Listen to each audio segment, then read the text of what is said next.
Hi there, investigators. It's time to uncover the truth behind another case, the case of Doreen Erbert. Doreen Erbert was born on November 29, 1952, in California. She grew up in a very large family of 5 children. Her kindness and desire to help others defined her as a person. After college, she moved to San Francisco, where she worked as a physiotherapist. Doreen also nurtured a dream of creating her own large family. This aspiration became a reality when she met Michael Dennis, who worked near her clinic. They began dating, got married, and in 1976, their son Paul was born. Initially, Michael and Doreen were happy, but the birth of their child marked the beginning of their marital troubles. A year later, they decided to go their separate ways, with their son staying with Doreen and Michael receiving regular visitation rights. Doreen and her family were still able to maintain a fairly stable life despite the many hardships they faced. She met Charles, and they started dating, eventually getting married and settling in a quiet neighborhood in San Jose. They was thrilled when their daughter Diana was born in 1979. Charles was eager to be a father and was delighted to welcome Diana, raising her alongside Doreen's son from a previous relationship. Tragedy struck in February 1980 when disaster befell their young family. 4-year-old Paul slipped through the fence surrounding their backyard pool and fell into the water. Doreen, who was at home at the time, discovered what had happened too late. She immediately pulled Paul from the water and called for emergency services. Paul was rushed to the hospital and connected to life support, but after 10 agonizing days, the medical team concluded that he had no chance of recovery. The heartbreaking decision was made to disconnect Paul from life support. Doreen was heartbroken and consumed by guilt, despite the police investigation clearing her of any blame. However, with the help of her young daughter, she slowly began to heal. For years after the traumatic event, the family finally received some good news. After 2 previous miscarriages, Doreen became pregnant again, and this time, everything seemed to be going smoothly. They was expecting a baby boy, due to arrive in early November. Just days before Doreen's scheduled hospital visit, the family decided to participate in Halloween festivities. On the evening of October 31st, the neighborhood was filled with decorated homes, children trick-or-treating, and parents handing out candy. Diana, now 4 years old, was excited to join in and her parents agreed. Although Doreen was 9 months pregnant, she accompanied her daughter on the trick-or-treating adventure, while Charles stayed home to hand out candy to other children. Charles and his wife, Doreen, had returned home from taking their daughter trick-or-treating. Just before 9 p.m., noticing they were running low on candy, Charles decided to make a quick trip to the nearby store to restock. At around 8:50 p.m., he left the house, leaving his wife and daughter behind.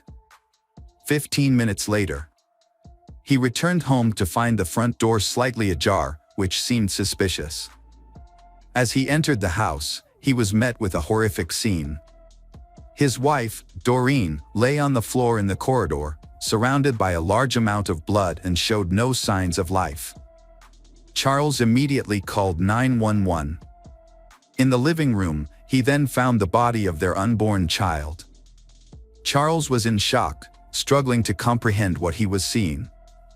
At first he wondered if Doreen had had a miscarriage, but he quickly realized that something much more serious had happened.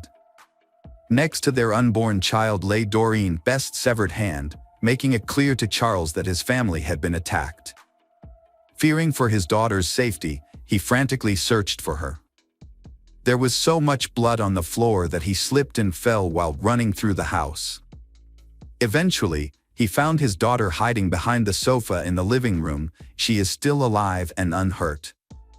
When paramedics arrived, they found Doreen's weak pulse and rushed her to the hospital. Tragically, Doreen did not survive and was pronounced dead in the ambulance. Her unborn child also did not survive. The attacker had inflicted severe injuries on the baby after removing it from Doreen's womb. A post-mortem examination revealed that Doreen had been stabbed multiple times with a long, sharp object, possibly a sword or machete. The crime scene was particularly disturbing, with blood covering the floors, walls, and ceiling. Police officers at the scene were deeply affected by what they witnessed. Despite a thorough search of the house, no signs of the perpetrator or any evidence were found.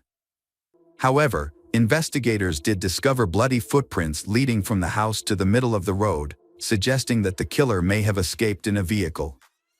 Soon, investigators found another crucial piece of evidence on the lawn in front of the house, a wolf mask covered in blood. They believed it might belong to the killer, as Charles reported they didn't own such a mask. The evidence was sent to the laboratory for analysis. And police attempted to question Diana, who was the only witness in this incident. Although shaken and in complete shock, Diana provided valuable details about what happened. She explained that shortly after her father left for the store, someone knocked on their door. When Doreen answered, she saw a man wearing a wolf mask and holding a long blade. He threatened to kill her, and Doreen immediately screamed at Diana to run out of the house. Diana hid behind the sofa but couldn't recall what happened next until her father found her. Initially, the police found it suspicious that the victim's husband, Charles, had left for the store just minutes before the killer arrived. This coincidence led investigators to consider him as a potential suspect. When Charles returned home, he unknowingly stepped on blood multiple times, even falling and getting covered in it. Despite this, Diana was unable to help identify the attacker due to the wolf mask. Police initially considered the possibility that Charles might have intentionally gotten blood on his clothes to create an alibi. However, detectives quickly discovered several inconsistencies in this theory. Firstly, Charles's shoes did not match the bloody footprints found on the street. Secondly, the killer likely escaped in a car parked in front of the house, but no blood was found in Charles's vehicle, nor was a different pair of shoes discovered.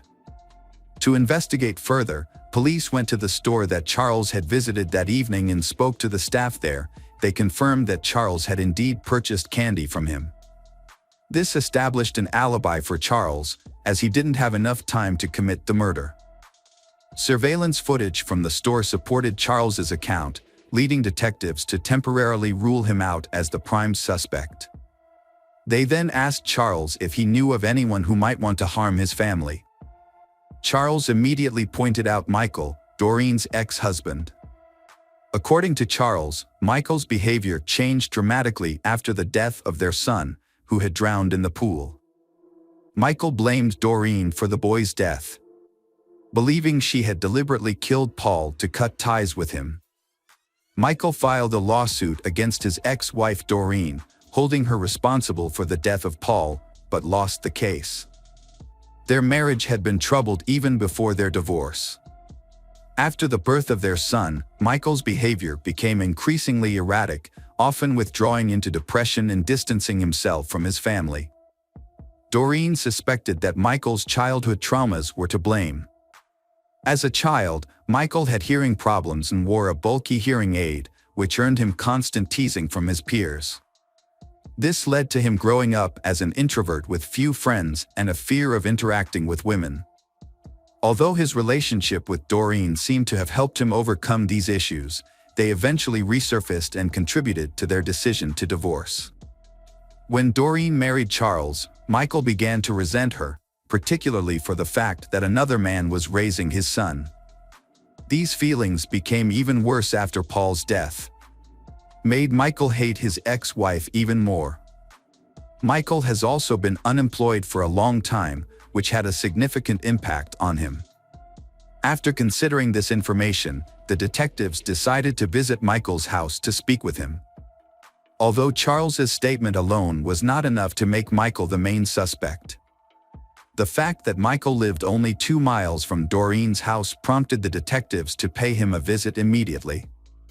The officers arrived at Michael's home around midnight and noticed a pickup truck parked near the garage. When police shined their flashlights on Michael's car, they saw blood on the steering wheel and keys. They knocked on the door, but no one answered. Lights were still on inside the house and they could hear running water, leading them to suspect that Michael might be destroying evidence or washing bloody clothes. They continued knocking until Michael opened the door. Michael remained calm, even after being informed Doreen's murder. Michael answered the officers' questions calmly and allowed them to enter his house without a warrant. He claimed that he had gone to the store earlier that day, returned home, and hadn't left since. He even agreed to sign a form allowing the police to search his home. However, as he reached for the pen to sign, officers noticed a deep cut on his right hand. Michael explained that he had accidentally cut himself while carving a pumpkin for Halloween, but the police were skeptical of his story. The wound was fresh, with blood still seeping out. As officers searched the house, Michael accompanied one of them upstairs to retrieve his ID. However, when Michael reached for the bed headboard, the officer intervened, sensing suspicious behavior. Why would Michael store his documents behind the bed? Curiosity led the police to conduct a deeper investigation. Upon approaching the bed, they spotted a holster attached to the headboard, containing a loaded gun. The officer confiscated the weapon and escorted Michael downstairs to the other officers. Meanwhile, the officers discovered a trail of blood droplets leading from the house to the garage. And they found a washing machine and a pile of clothes with bloodstains. This evidence is enough to arrest Michael. A thorough search of the house by detectives and forensic experts followed, seeking evidence that might link Michael to the murder. Although the blood analysis would take a few days, the police made some disturbing discoveries.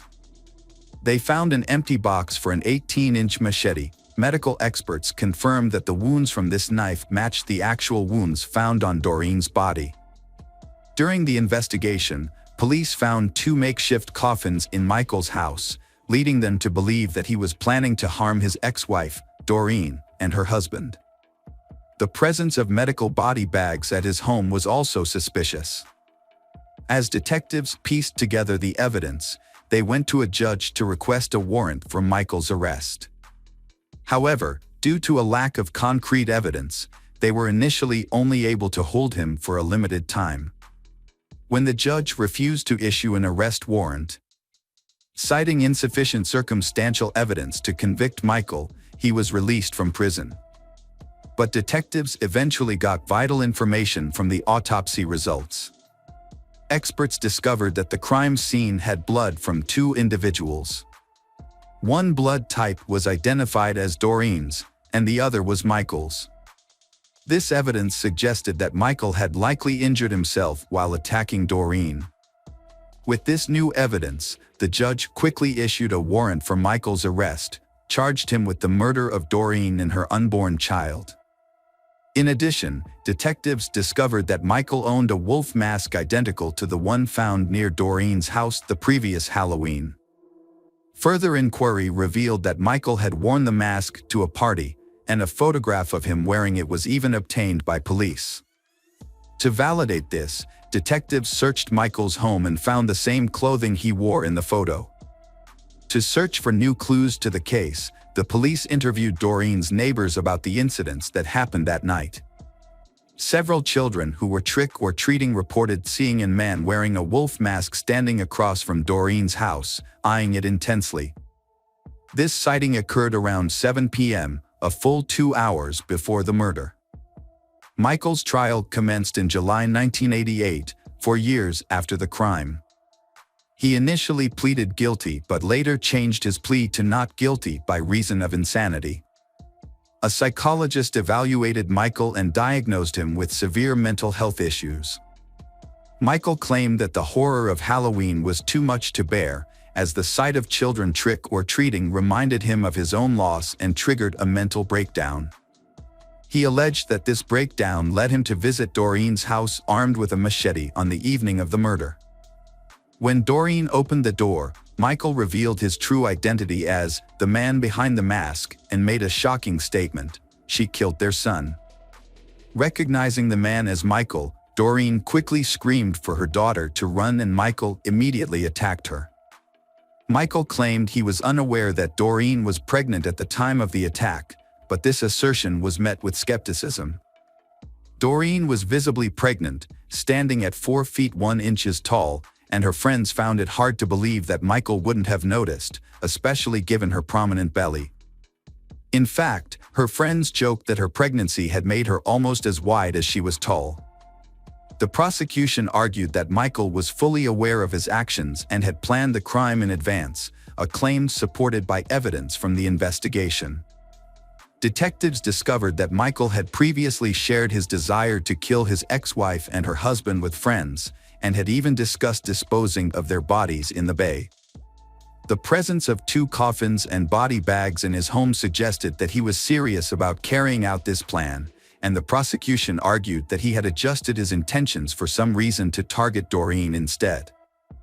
Michael may have panicked or feared being caught, prompting him to leave the house quickly. During the trial, Doreen's 9-year-old daughter, Diana, testified about what she witnessed. Charles had wanted to spare his daughter the traumatic experience, but she was the only witness to the crime. The trial lasted a year, ultimately resulting in Michael's conviction for the murders of Doreen and her unborn child. Michael was sentenced to death, but a moratorium on the death penalty in California delayed his execution. As a result, Michael remains in prison, and his sentence will be carried out. Years later, Diana revealed that the murder had such a profound effect on her, and she could never forget the horror she witnessed. Ultimately, Diana decides to forgive Michael and try to move past the past to focus on the future. Welcome back, detectives. Let's dive into another horrible case, the case of Patrick de la Cerda. Patrick de la Cerda was born in June 1992 in Miami, Florida, a city known for its picturesque metropolitan area. His father, Max Dira, was a native of Spain, while his mother, Patricia Ranza, was born and raised in France before moving to the United States in the 1980s, where she met and married Max. Patrick grew up in a warm family environment where he was surrounded by love, care, and mutual respect. He was a kind, intelligent, and sociable person who excelled in school and had a large circle of friends. From a young age, Patrick was very close to his parents, who prioritized his education and well-being, providing him with every opportunity to grow into a capable and responsible individual. Patrick's father was a dedicated and skilled professional in the construction industry. Although the family was not wealthy, they were considered well off by the standards of the big city. After completing high school, Patrick decided to follow in his father's footsteps and pursue a degree in construction. However, during his time at university, his parents made the difficult decision to divorce after nearly 25 years of marriage. The divorce of Patrick's parents was a quiet and peaceful one, with no scandals or disputes over property. After the separation, his mother moved to Deltona, a small town on the east coast of the state, where she eventually remarried. Patrick, on the other hand, chose to stay with his father in Miami, where they worked together in the construction industry and were highly respected. Despite the divorce, the family remained very close, and all members maintained a friendly relationship with one another. The family continued to stay in touch, regularly calling and communicating with each other. They were always willing to lend a helping hand when needed. Patrick often visited his mother in Deltona and shared with her details of his life, including his relationships and romantic interests. With his French and Spanish heritage, Patrick had grown up to be a charming and attractive young man, which helped him win over women at a relatively young age. Patrick grew up in a family that valued strong relationships, so he never sought casual flings. Instead, he dreams of finding lasting love, living peacefully, and building a lifelong family with someone special. He created a profile on a popular dating website at the suggestion of a friend, but he didn't have high hopes of actually meeting his soul mate on the dating website. One June evening in 2017, Patrick half-heartedly scrolled through profiles of women on the site. Then, he came across a photo that caught his attention, a stunning brunette with an unforgettable appearance, big, expressive eyes, and a charming smile. Patrick was immediately smitten and decided to send her a message. She replied, much to his delight, and they easily fell into a comfortable conversation. Jessica Devnani was born in 1988 in Orlando, Florida. After high school, she attended a local university where she studied banking. Following graduation, she landed a job at a bank branch in her hometown. Around that time, she met a handsome young man online. They quickly hit it off, exchanging messages and eventually phone numbers. They had long conversations every day, creating a deep emotional bond and strong trust. As their online friendship grew, they decided to meet in person. Since they lived in different parts of the state, they chose a meet-up spot roughly equidistant from each other. On their first date, Patrick knew he had found the person he had been searching for, and he didn't want to let her go. Jessica felt the same way about him. However, Jessica was slightly taken aback by their age difference. She was 4 years older than Patrick. After their date, on his way home, Patrick called his mother to tell her what happened. They had been in a long-distance relationship for months, which was becoming increasingly difficult. Due to the distance between them, they could only see each other on weekends, and even then, they had to meet at a location convenient for both of them. Usually, they will rent a cozy hotel room in a secluded spot and use the time to enjoy quality time together. However, by Sunday night, they would have to return to their respective homes, as they had work commitments on Monday mornings. In December 2017, Patrick made a significant decision. He relocated to Delton, where his mother lived, in order to be nearer to his girlfriend. He purchased a house in a quiet neighborhood and began making repairs to create a welcoming home for Jessica. Although she couldn't move right away because of work, but they made plans to get together again and have a housewarming party in early spring. They had a special celebration planned on New Year's Eve. To surprise Jessica, Patrick set up a fireworks display in the backyard, getting down on one knee to make his romantic proposal as they gazed up at the festive lights. Patrick got down on one knee, held out a box with a ring, and asked Jessica the most important question of all: would she become his wife? Overjoyed, Jessica happily agreed. Patrick had been looking for an engagement ring for a long time, but in jewelry stores there was no ring beautiful and delicate enough for the occasion. He chose the best option possible to propose before the new year, but he also had a custom ring made from a jewelry shop, designed by himself. Patrick's engagement was just 2 months old, and the wedding preparations were well underway. His choice of partner had been approved by their parents, and they was overjoyed as they prepared to start a new life together.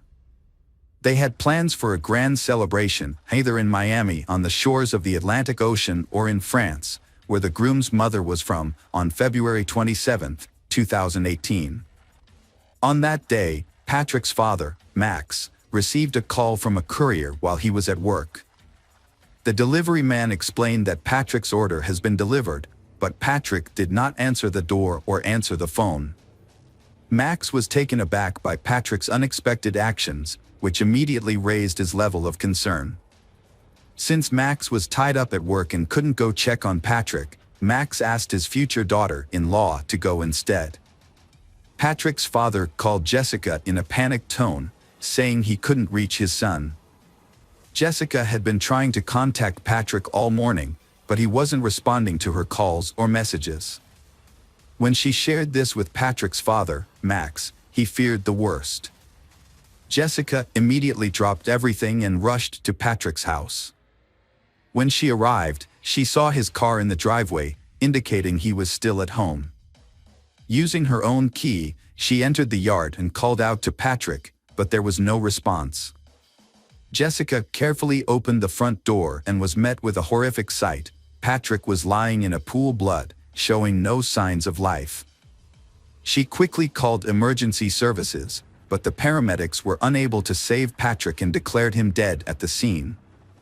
When the police arrived, Jessica was overcome with grief, sobbing in the backyard where Patrick had proposed to her just 2 months earlier. An officer spoke to her, and she raised her tear-filled eyes to meet his. She claimed to know who was accountable for Patrick's murder, naming her wealthy ex-boyfriend as the culprit. To comprehend this complex case and identify potential suspects, it's essential to revisit the past when Patrick first met Jessica.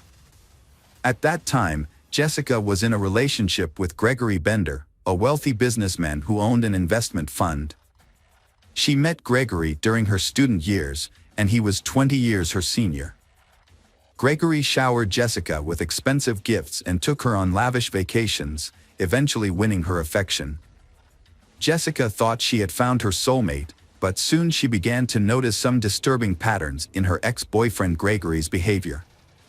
He was extremely controlling, constantly monitoring her movements and interactions with others. If she had an admirer, Gregory would quickly get rid of them through threats and intimidation.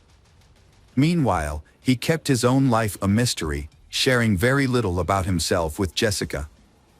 Their relationship lasted nearly 8 years, during which time Gregory never introduced Jessica to his family or friends. They only spent time together or went on vacation when he wanted to, and he rarely invited her to his home. Gregory claimed he was too busy, but Jessica longed for a normal family life and children. However, every time she brought it up, Gregory would say it wasn't the right time. When Jessica tried to end the relationship, Gregory proposed to her with a ring, and she accepted. However, nothing changed. They still lived apart and only saw each other when Gregory wanted to. One day, Gregory was in a car accident and ended up in the hospital. When Jessica rushed to his side, she decided to stop by his house to pick up some things for him. That's when she encountered a woman she had never seen before. Instead of introducing herself, the stranger asked Jessica who she was. Jessica showed her the ring on her hand and that she was the landlord's fiancée. Jessica later found out that Gregory was married to someone else, Diora Sanchez Bender. Devastated, Jessica immediately broke off the relationship. However, Gregory really wanted to keep her, begging for forgiveness and promising to divorce his wife and marry Jessica in the future. Jessica eventually gave in and continued the affair, but as time went on, nothing changed, and Jessica became exhausted. Jessica changed her life and started dating someone new, Patrick, through a dating website. She then ended her relationship with Gregory and informed him that it was over. But Gregory did not give up and started to do worse things. Gregory asked Jessica to reconsider their relationship. He then became aggressive, and he resorted to threatening and harassing her. Realizing that Jessica had moved on, Gregory turned to private investigators to hack into her online accounts and find out who she was talking to. He soon discovered Patrick's identity and contact information. Then, Gregory started sending threatening messages to Patrick. Patrick received threatening messages from Gregory, Jessica's ex-boyfriend, who demanded that Patrick end his relationship with Jessica, referring to her as his fiancée. After receiving the threats, Patrick remained calm because he thought they would not come true. However, Jessica is scared because she knows Gregory's aggressive nature and that he has a large collection of weapons. She suggested breaking up with Patrick to avoid any potential harm, but Patrick refused. They decided to report the incidents to the police, providing evidence of Gregory's stalking and threats. They obtained a restraining order, which prohibited Gregory from approaching or contacting them. Additionally, Gregory was required to surrender his firearms. For a while, the situation seemed to calm down, and they thought they had finally found peace. Nevertheless, Jessica convinced Patrick to install CCTV cameras around and inside their home, fearing that Gregory might violate the restraining order. Let's go back to the events of February 27, 2018. During the initial crime scene inspection, investigators quickly ruled out robbery as a motive. Instead, they believed the murder was personally motivated, given the nature of Patrick's injuries, which suggested a deep-seated hatred. Patrick, 25 years old, had 4 gunshot wounds, 1 in the thigh, 1 in the chest, and 2 in the head. The body also showed signs of a fall from a ladder. The body was found on the floor between the front door and the stairs leading to the second floor. Investigators theorized that the killer likely snuck into the house and waited for the owner, Patrick, on the second floor. When Patrick entered the house and began to climb the stairs, the killer ambushed him, shooting him in the thigh. As Patrick rolled down the stairs, the killer followed, shooting him in the chest and then twice in the head. The murder weapon, a rare pistol, was not recovered, but several shell casings were found at the crime scene. The police found 3 casings at the scene, but a 4th one was missing.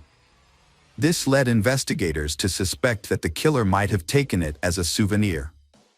The initial suspect was Patrick's neighbor, a U.S. Army veteran who had a history of conflict with Patrick. The veteran had been involved in combat and had suffered a severe head injury, which led to the development of a mental disorder.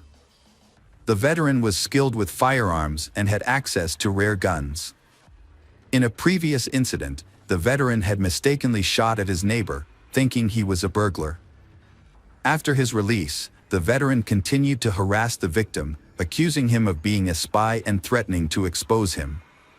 The investigation initially centered around the veteran with a history of mental health issues, as his unusual behavior and mindset suggested a possible motive for the crime. Although he truly hated Patrick, he still had an alibi for the time of the murder, confirmed by many witnesses. As the police looked for evidence and attempted to provoke a response from the perpetrator, it became clear that the crime was not a robbery gone. As the house was undisturbed and valuables remained untouched. The only items missing were the hard drives containing video surveillance footage, making it impossible to identify who entered and left the house that day. Furthermore, no evidence was found at the crime scene. Forensic experts were unable to find a single fingerprint, shoe print, or DNA trace, suggesting that the murder was meticulously planned and executed. Although the investigation suspected Gregory's involvement, it seemed likely that he would escape justice due to the lack of concrete evidence. The police asked Jessica to help them with a secret plan to catch her ex-boyfriend, Gregory, off guard. She agreed to make the call, and as the police had hoped, Gregory answered.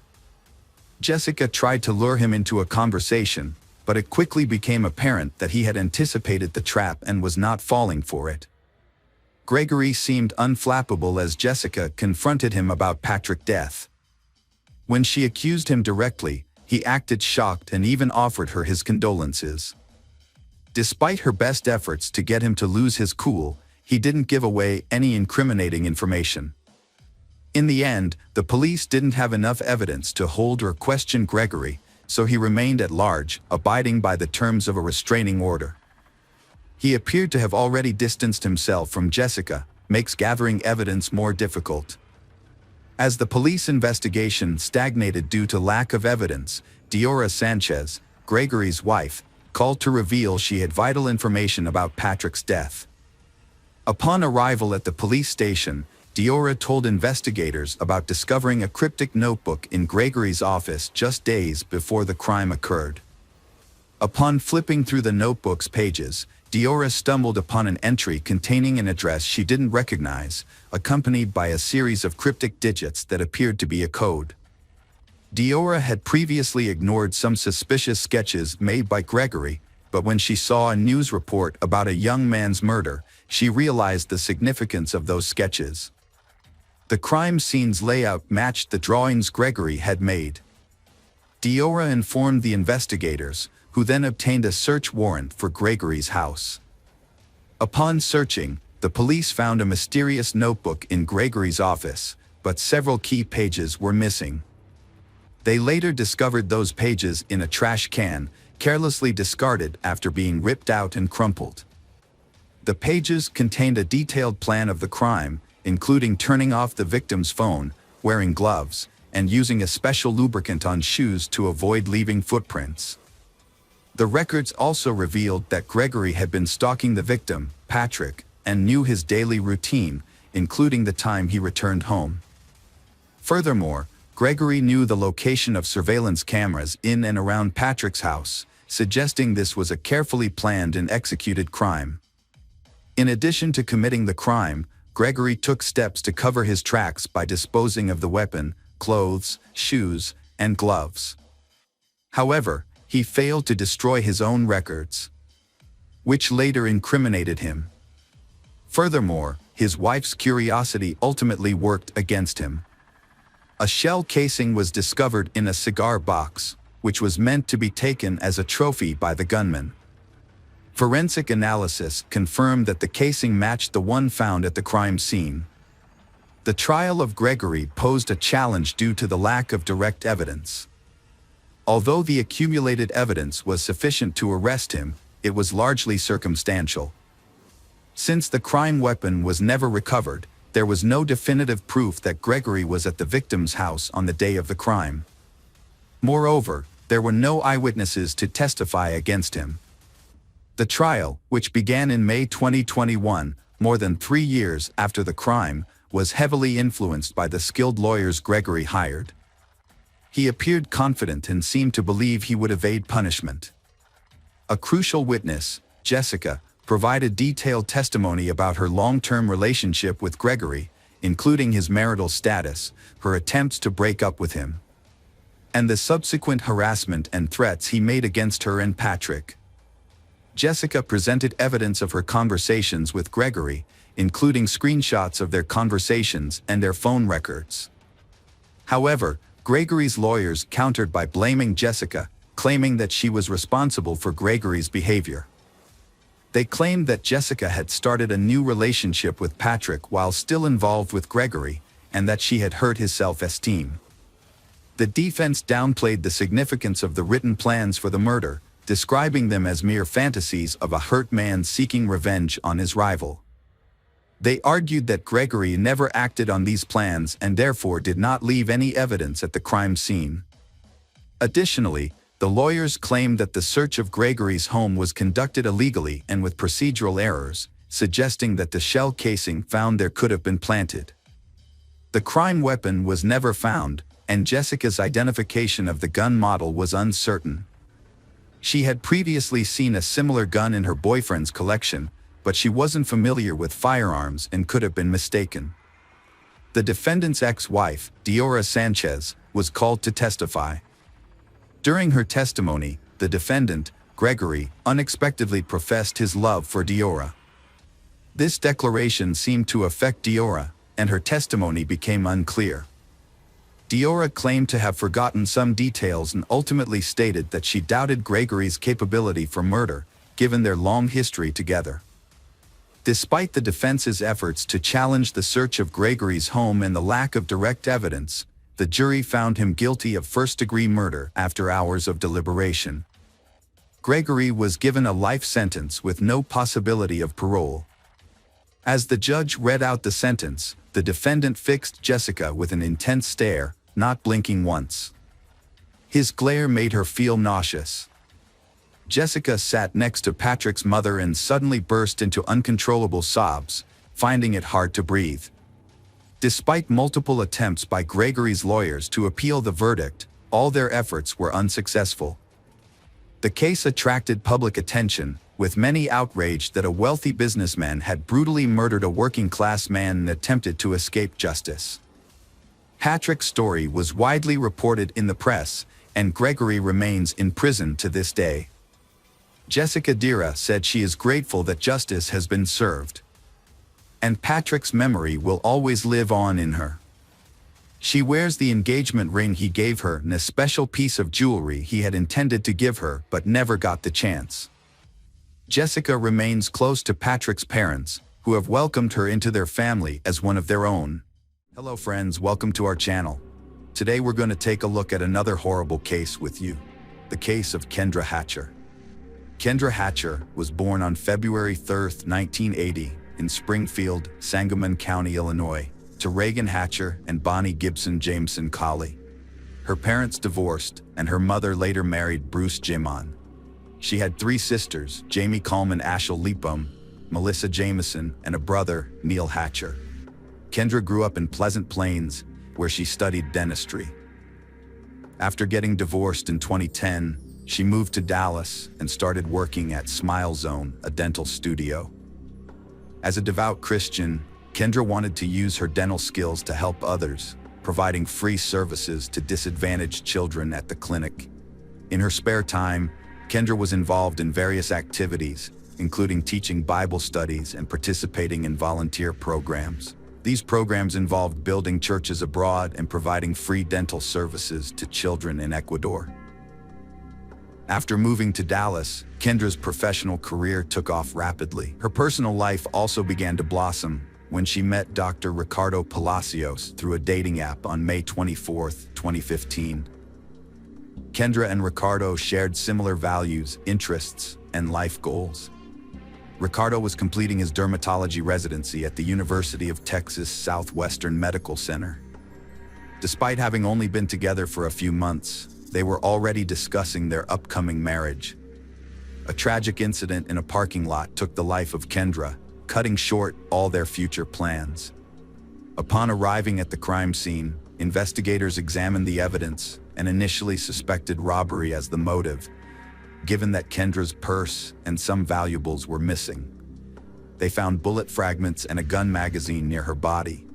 However, the circumstances of the shooting and the bullet wounds suggested that robbery was not the primary motive. One bullet struck Kendra in the back, while the other hit her in the head. The entry wound was at the top of her head, and the bullet exited through her chin, indicating that she had her hands up and behind her head when she was shot. The murder theory was later confirmed when investigators obtained CCTV footage and reconstructed the events. The footage showed a black Jeep Grand Cherokee entering the parking lot at 7:15 p.m. 30 minutes later, Kendra returned home and parked in the same garage. Shortly after, a man approached her, shot her, and then ran to the side before jumping into the Jeep and driving off. Although the video quality was poor and the crime scene was not clearly visible, the authorities were unable to identify the assailant. However, they put the vehicle on a wanted list and appealed to the public for assistance. A man named Ortiz contacted the police after recognizing his car and footage related to the shooting. Ortiz claimed that, although the car belonged to him, he was not involved in the shooting and was not driving it at the time.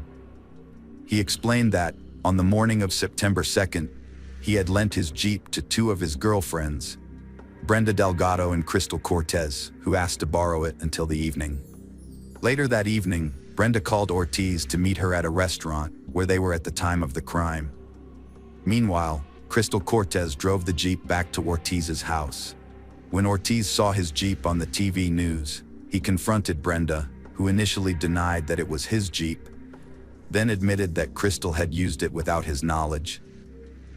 Brenda tried to persuade Ortiz not to report the incident, offering to pay to have the Jeep repainted. At first, Ortiz was hesitant to get involved with the police, fearing it might jeopardize his pending U.S. citizenship. However, he eventually decided to cooperate and provided the police with the names of Brenda and Crystal. The police then tracked the movements of the Jeep on the day of the crime and located the two women. Brenda Delgado was the first to be questioned, but she claimed to have no knowledge of Kendra Hatcher and provided an alibi, stating she was at a restaurant with Ortiz at the time of the crime and produced receipts as proof. However, as the investigation continued, the truth slowly emerged, revealing the attempts by the perpetrators to conceal their involvement. Brenda Delgado came from a modest family. Her parents, Luis and Maria, immigrated to Dallas from Mexico, where her father worked in a factory. Brenda excelled academically and dreamed of attending medical school, but her parents couldn't afford the tuition. After high school, she continued to live with her parents, working as a dental assistant and at a spa, while still aspiring to a more affluent and beautiful life. Brenda balanced her dental assistant job with spa work, where she whitened her teeth. In 2012, she fell for Ricardo at a Jennifer Lopez concert. 3 months later, she moved in with him. Ricardo was smitten, meeting her parents, and Brenda gushed about her love in a Facebook birthday post. Brenda discovered she was pregnant, but Ricardo convinced her to have an abortion, leaving her devastated. After recovering from the ordeal, Brenda focused on her career and her beloved Ricky. She enrolled in Stanford that fall.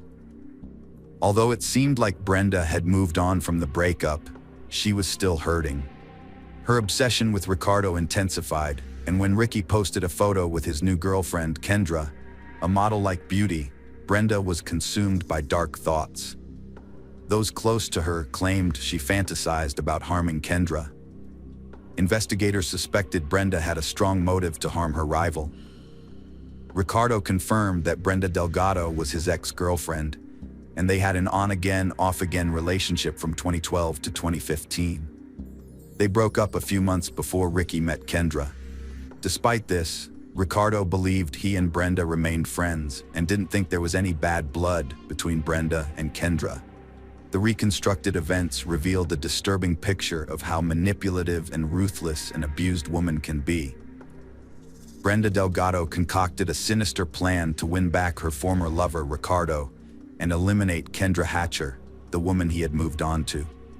Initially, Brenda posed as Ricardo's supportive friend, pretending to take an interest in his relationship with Kendra.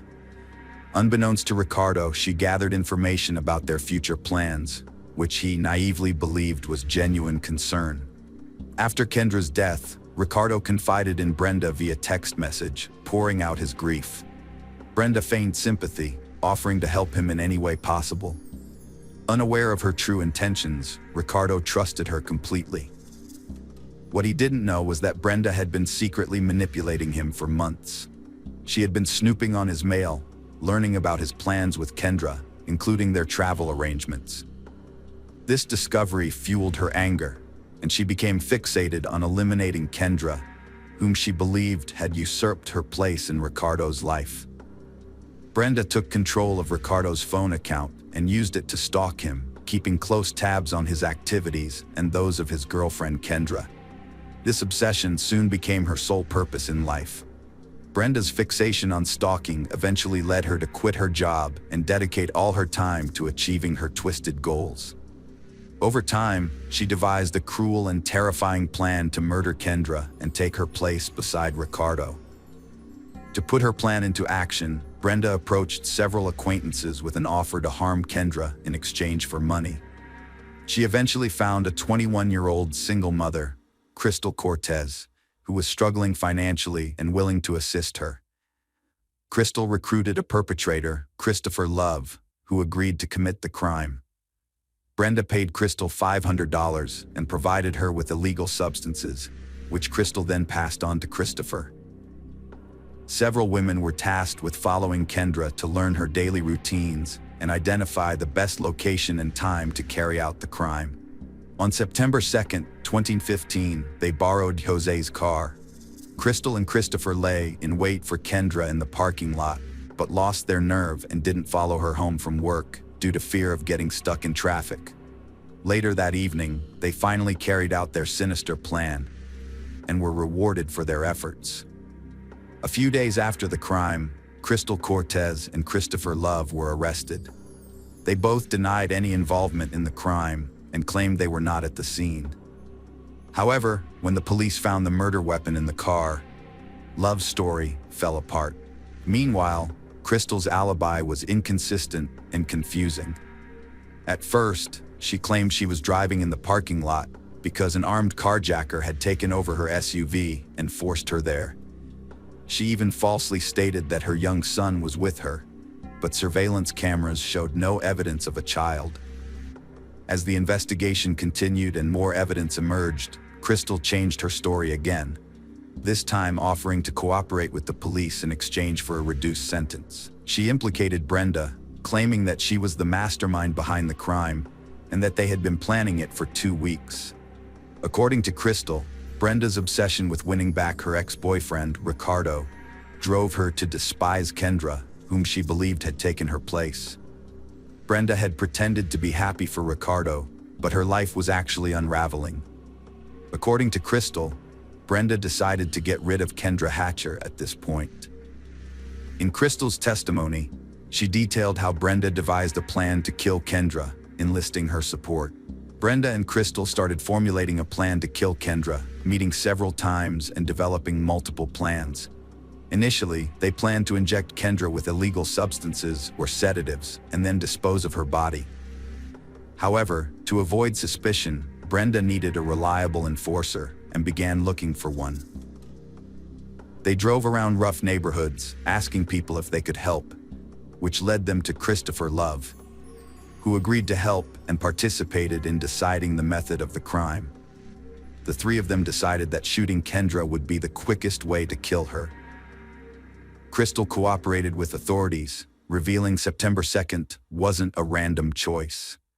Brenda knew Kendra and Ricardo were going to Mexico, so they decided to kill Kendra before their trip.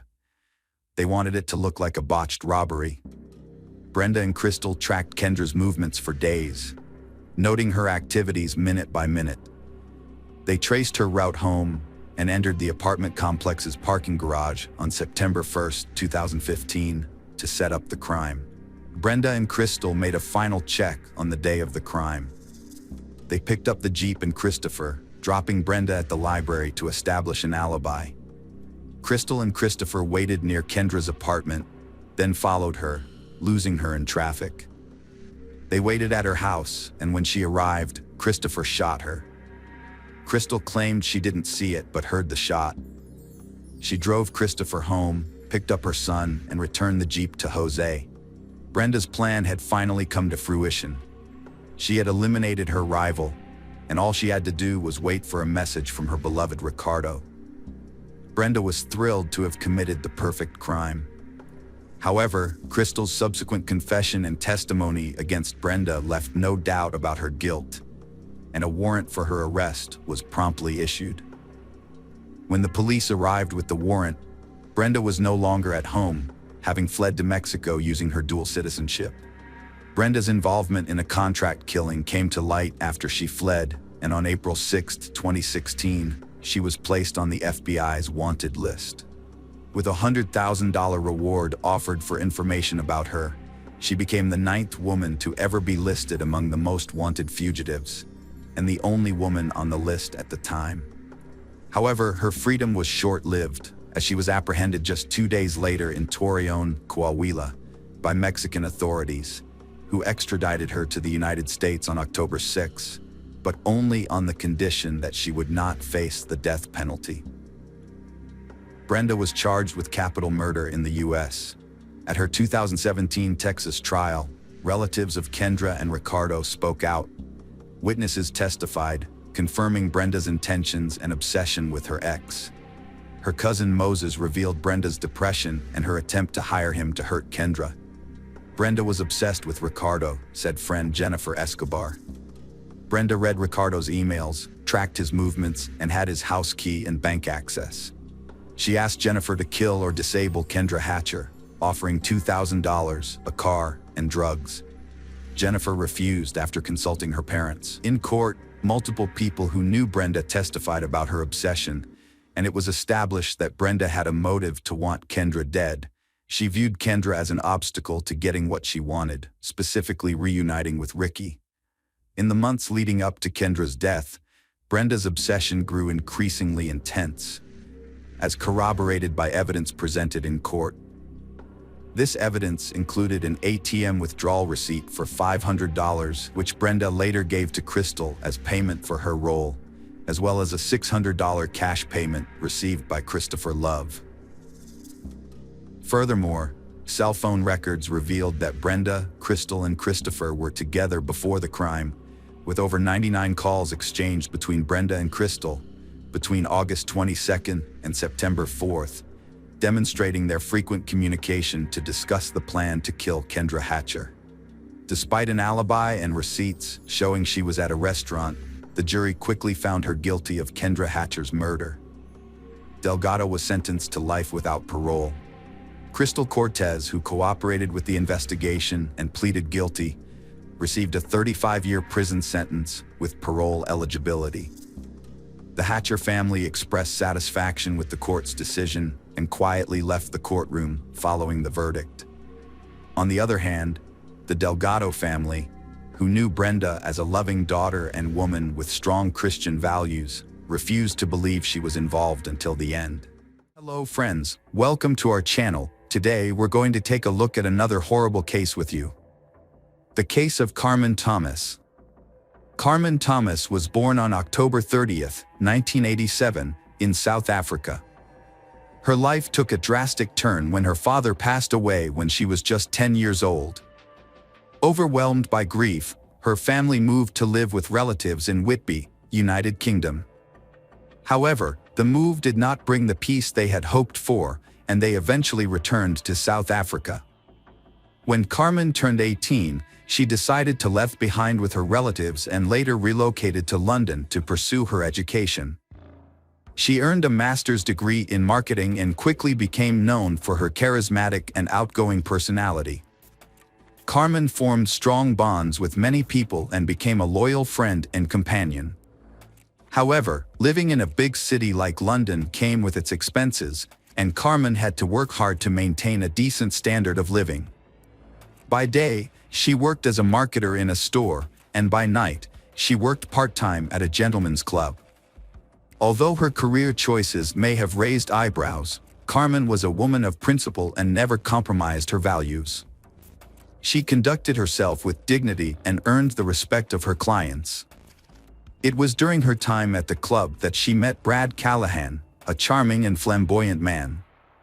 Brad was born in April 1978 in New Zealand to parents who separated when he was just 9 years old.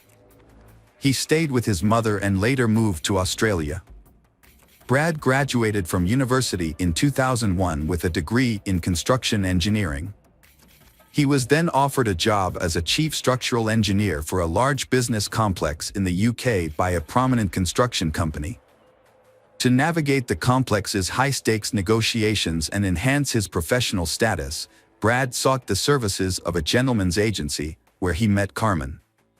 She was intelligent, tall, and beautiful, with striking dark eyes and black hair. However, Brad's demanding career and ambitious nature left him little time for a serious relationship. Despite this, Brad and Carmen got along well after a dinner, and their casual interactions eventually blossomed into a solid friendship. Over time, their friendship deepened into a romance, and they began living together. Their relationship was built on mutual trust, care, and support. When Carmen got pregnant, Brad decided it would be better to go back to New Zealand, a country with cleaner air and a more laid-back lifestyle. In March 2005, they returned to Auckland. After the birth of their son Jack, they experienced immense happiness. They prioritized Jack's safety and well-being, making sure he had everything he needed for a happy childhood. However, the arrival of their son brought significant challenges to their relationship. The first problems arose in the relationship between Carmen and Brad due to disagreements on how to raise their child, causing tension and instability. After 3 years, they decided to go their separate ways, but shared joint custody of their son, Jack. The breakup was challenging for both, but they made a genuine effort to maintain a positive relationship for Jack's sake. Carmen and Jack eventually moved in with Colin, Carmen's half-brother, who also lived in Oakland. With time, Carmen regained her emotional balance and started a new life without Brad. In 2008, she and her son relocated to a house on a street near Brad's, so Jack could be close to his father. Having lost her own father at a young age, Carmen wanted to ensure Jack always had a father figure in his life. Despite her decision to live near Brad, Carmen's friends and family believed she and Brad still had a good friendship, but in reality, they only spent time together when it was related to Jack. As time passed, life continued for Carmen.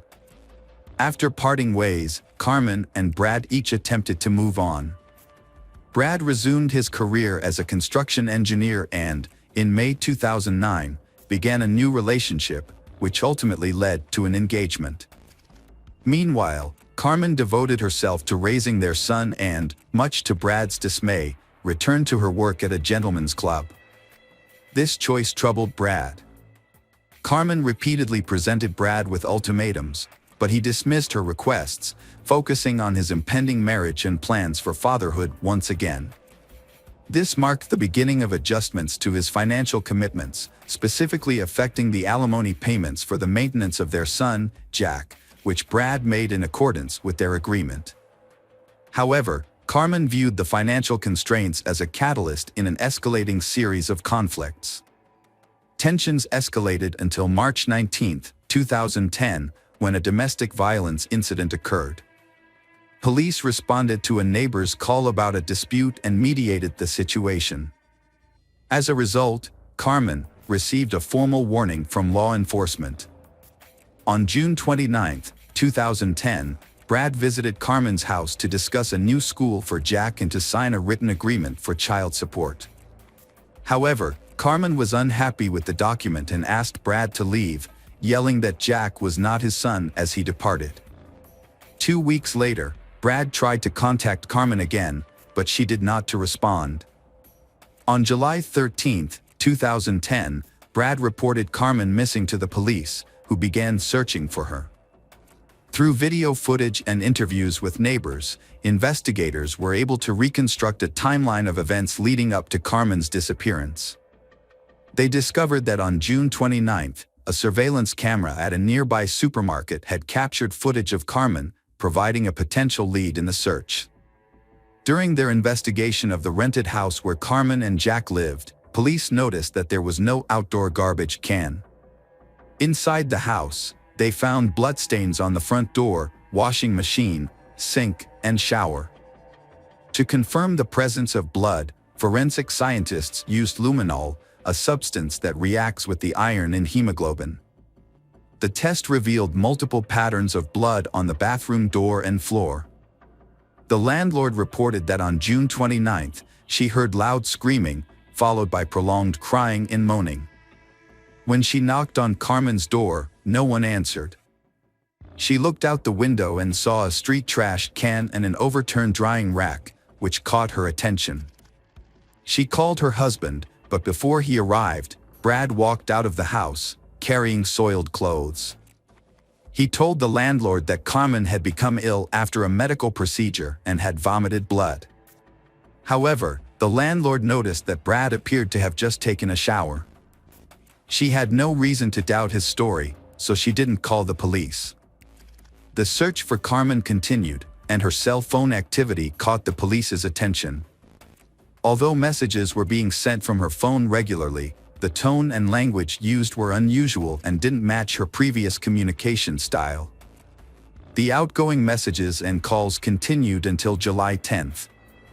During further investigation, Carmen's car was found, and in the back seat, they discovered her luggage, clothes, and other personal belongings. The police investigation into Carmen's disappearance began with the examination of her seized suitcase, which revealed traces of blood and a note indicating she owed money to her employer. An envelope with Misty's name and $270 was also found in the glove compartment. Inspector Mark Benefield suspected foul play after finding blood in the car and launched a search for Carmen's body in the countryside southeast of Auckland, but it was inconclusive. As the investigation continued, police analyzed Carmen's and Brad's phones, discovering they had been in close proximity to each other during the search. However, Carmen's phone was not connected to a cell tower in Hamilton. A crucial piece of evidence was a missing trash can, which had disappeared from its usual spot near the house on the day Carmen vanished. A neighbor reported seeing the can being taken away through her window. Police suspected the trash can might have been used to dispose of evidence. When EE examined Brad's phone records and bank card details, then they found that on June 30th, Brad had purchased a meat cleaver, a large plastic container, and several garbage bags, which raised suspicions. By studying Brad's daily routine, police identified some unusual events, including a day when he arrived early at the construction site and walked alone around the property for an extended period. While it was not unusual for a supervisor to be on site early, the police found it noteworthy. After gathering evidence, including Carmen's cell phone and suspicious purchases, they began to suspect Brad of murder. They believed Brad had killed his former lover, Carmen Thomas, by hitting her multiple times in the head and then carefully hiding her body. On September 21st, Brad was arrested and charged with Carmen's murder and attempting to obstruct justice. Brad's second son was born while he was in custody, causing him to become emotional and resentful. 9 days after his arrest, Brad broke down and revealed to investigators the location of Carmen's body. It turned out that Brad had attempted to create an alibi by making it seem like Carmen had left for Hamilton and never returned. However, under questioning, he eventually detailed the events of the day Carmen was killed, revealing that his plan had not been as perfect as he thought. Brad admitted that Carmen and Brad had a heated argument, which ended with Carmen telling Brad that Jack was not his son. In a fit of rage, Carmen kicked Brad out of the house. However, he returned 5 minutes later, grabbed a baseball bat, and brutally attacked Carmen, striking her in the head with such force that she fell unconscious, bleeding profusely. Despite realizing the gravity of his actions, Brad continued to assault Carmen, throwing several punches. Memories of happier times flashed before his eyes, but his anger and resentment consumed him. Brad knew his life would never be the same after this moment, and he could never undo the damage. Nevertheless, he felt a twisted sense of satisfaction, believing that he had solved his problem and ensured that Jack was now his alone. Brad regained his composure, took a shower, and quietly left Carmen's house. In the following days, he devised a plan to dispose of Carmen's body and cover up the crime. He met his friend outside a supermarket and asked him to buy black garbage bags, kerosene, and cleaning products, hoping to avoid raising suspicion. Brad then returned to the apartment, meticulously cleaned up the bloodstains, wrapped Carmen's body in a bag, and disposed of it in a trash can. After killing Carmen, Brad dismembered her body into 8 pieces to make it easier to dispose of. He cut off her legs at the hip joints and then cut each leg in half at the knee. He also severed her arms and head from her torso. A few days later, on July 3rd, Brad met a friend at a boat ramp in Oahu Bay, near downtown Oakland. He confessed to his friend that he had killed Carmen during an argument and asked for help disposing of her body. However, his friend refused to provide a boat to dump the remains into the sea. Over the next few days, Brad drove to Ware Ridge in West Auckland and buried the dismembered body parts in a shallow grave. On July 7th, he drove Carmen's car to Hamilton and abandoned it in a hotel parking lot. He left a suitcase of clothes and some of her personal belongings in the car to make it seem like she had left voluntarily. However, he made a critical mistake by including bloody clothes in the suitcase. In an attempt to cover his tracks, Brad started sending text messages from Carmen's cell phone to her friends, pretending to be her. He claimed that she was not feeling well and had been in bad shape for days. However, this plan ultimately backfired on him. On October 1st, police excavated the burial site indicated by Brad and found the body of Carmen Thomas. Her remains were discovered in plastic containers, carefully removed from a makeshift grave on Wayfair Ridge. An autopsy revealed that Carmen Thomas had died from multiple blows to the head, with the fatal blow causing a compressed skull fracture. After multiple forensic examinations, Carmen's body was released to her family on October 13th. Tragically, her young son Jack, who had been waiting and hoping to see his mother again, was only able to hug and kiss her white casket. On February 8, 2011, Brad Callahan's first court hearing was held. Judge Winning determined that the crime was unintentional and took into account Brad's claim that he acted impulsively in a state of rage. However, the judge was more severe in his assessment of the subsequent cover-up. On May 26, 2011, Brad Callahan was charged with attempting to change the course of justice.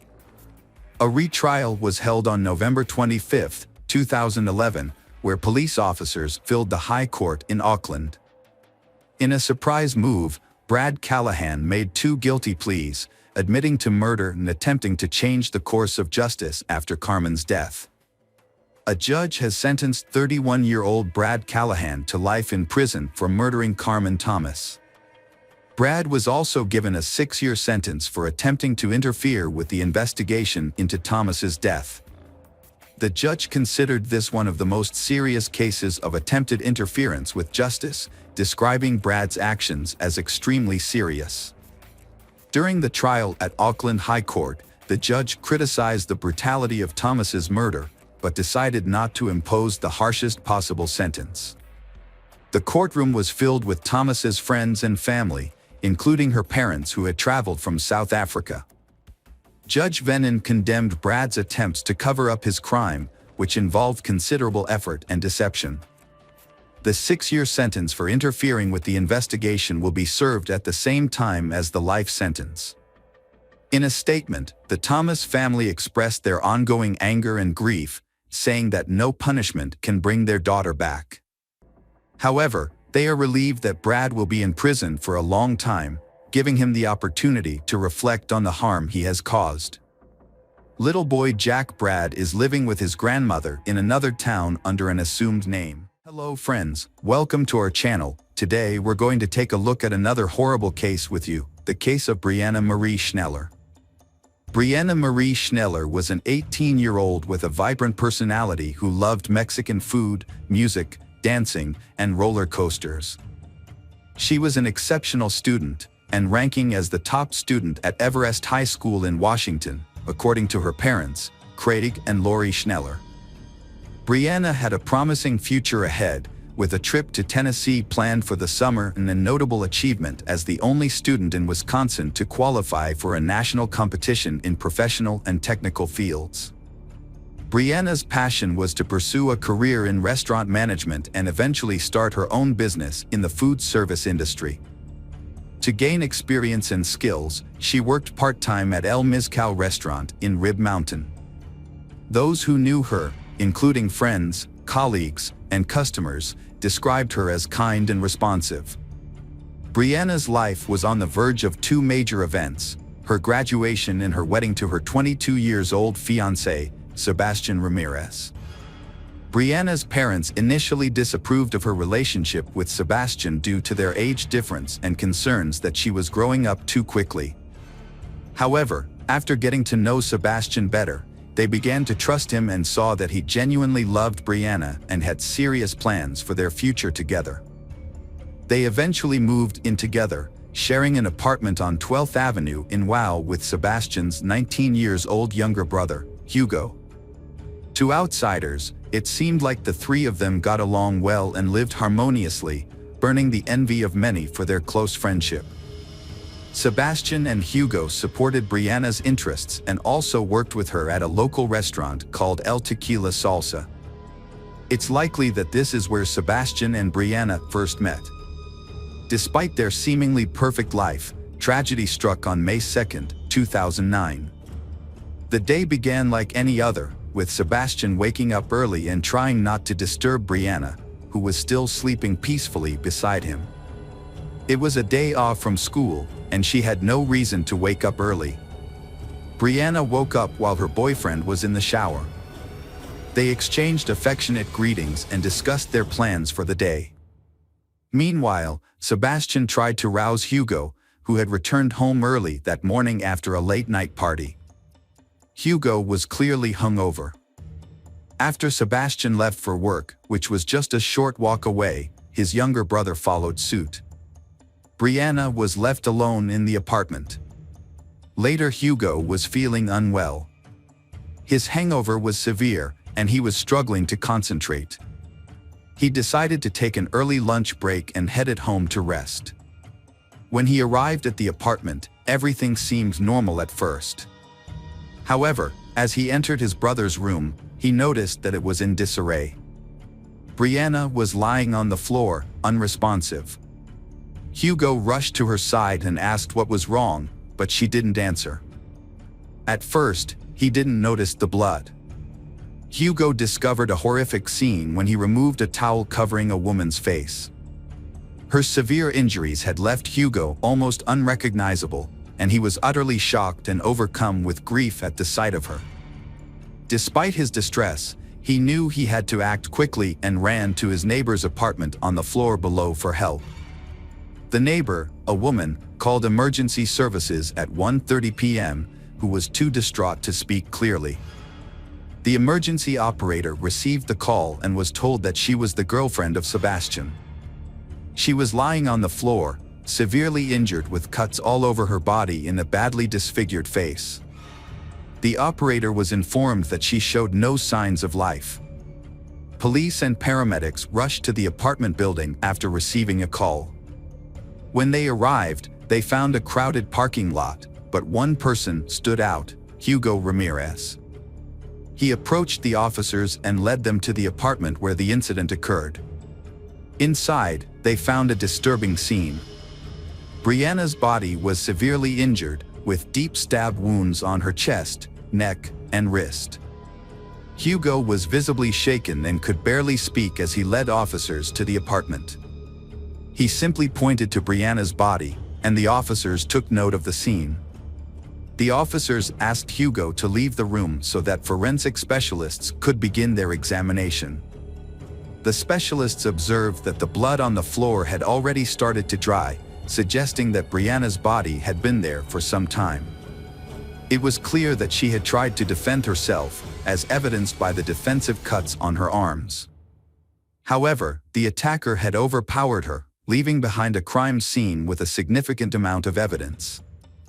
The forensic team found several key pieces of evidence, including a bloody iron on the floor, which appeared to have been used to strike Brianna's face. The iron was broken, with pieces scattered nearby. 2 knives were found in the bathroom sink, one of which was missing its sharp tip. Blood was also found on the soap, suggesting that the attacker had washed their hands after the crime. However, the most notable piece of evidence was a bloodied shoe print on the carpet, which drew the investigators' attention. The investigation of the house uncovered many new details. Notably, there were no signs of forced entry, suggesting that the victim may have known her attacker or that the perpetrator had a way to enter the apartment without breaking in. Additionally, a large sum of money was found scattered throughout the apartment, consisting of bills ranging from $1 to $20. According to Hugo, this money was comprised of tips they had accumulated at work, which were carelessly left lying around. At first glance, it appeared that nothing was missing from the apartment, indicating that the attack was not motivated by robbery. This theory was further supported by the discovery of a broken knife tip in the victim's body. The fact that the knife broke during the attack indicates that the perpetrator applied considerable force. It's crucial to grasp what may have motivated someone to hold such intense feelings of anger and aggression against she. Uncovering the cause of this brutal and unprecedented attack is crucial in shedding light on the matter. Craig and Laura Schneller anxiously waited at the police station, having heard that something terrible had happened at their daughter's home. Unfortunately, they had been unable to contact Brianna, and their hearts were heavy with worry. The officers had to tell the parents Brianna that their worst fears had come true. The news was devastating. Their daughter, Brianna, had passed away.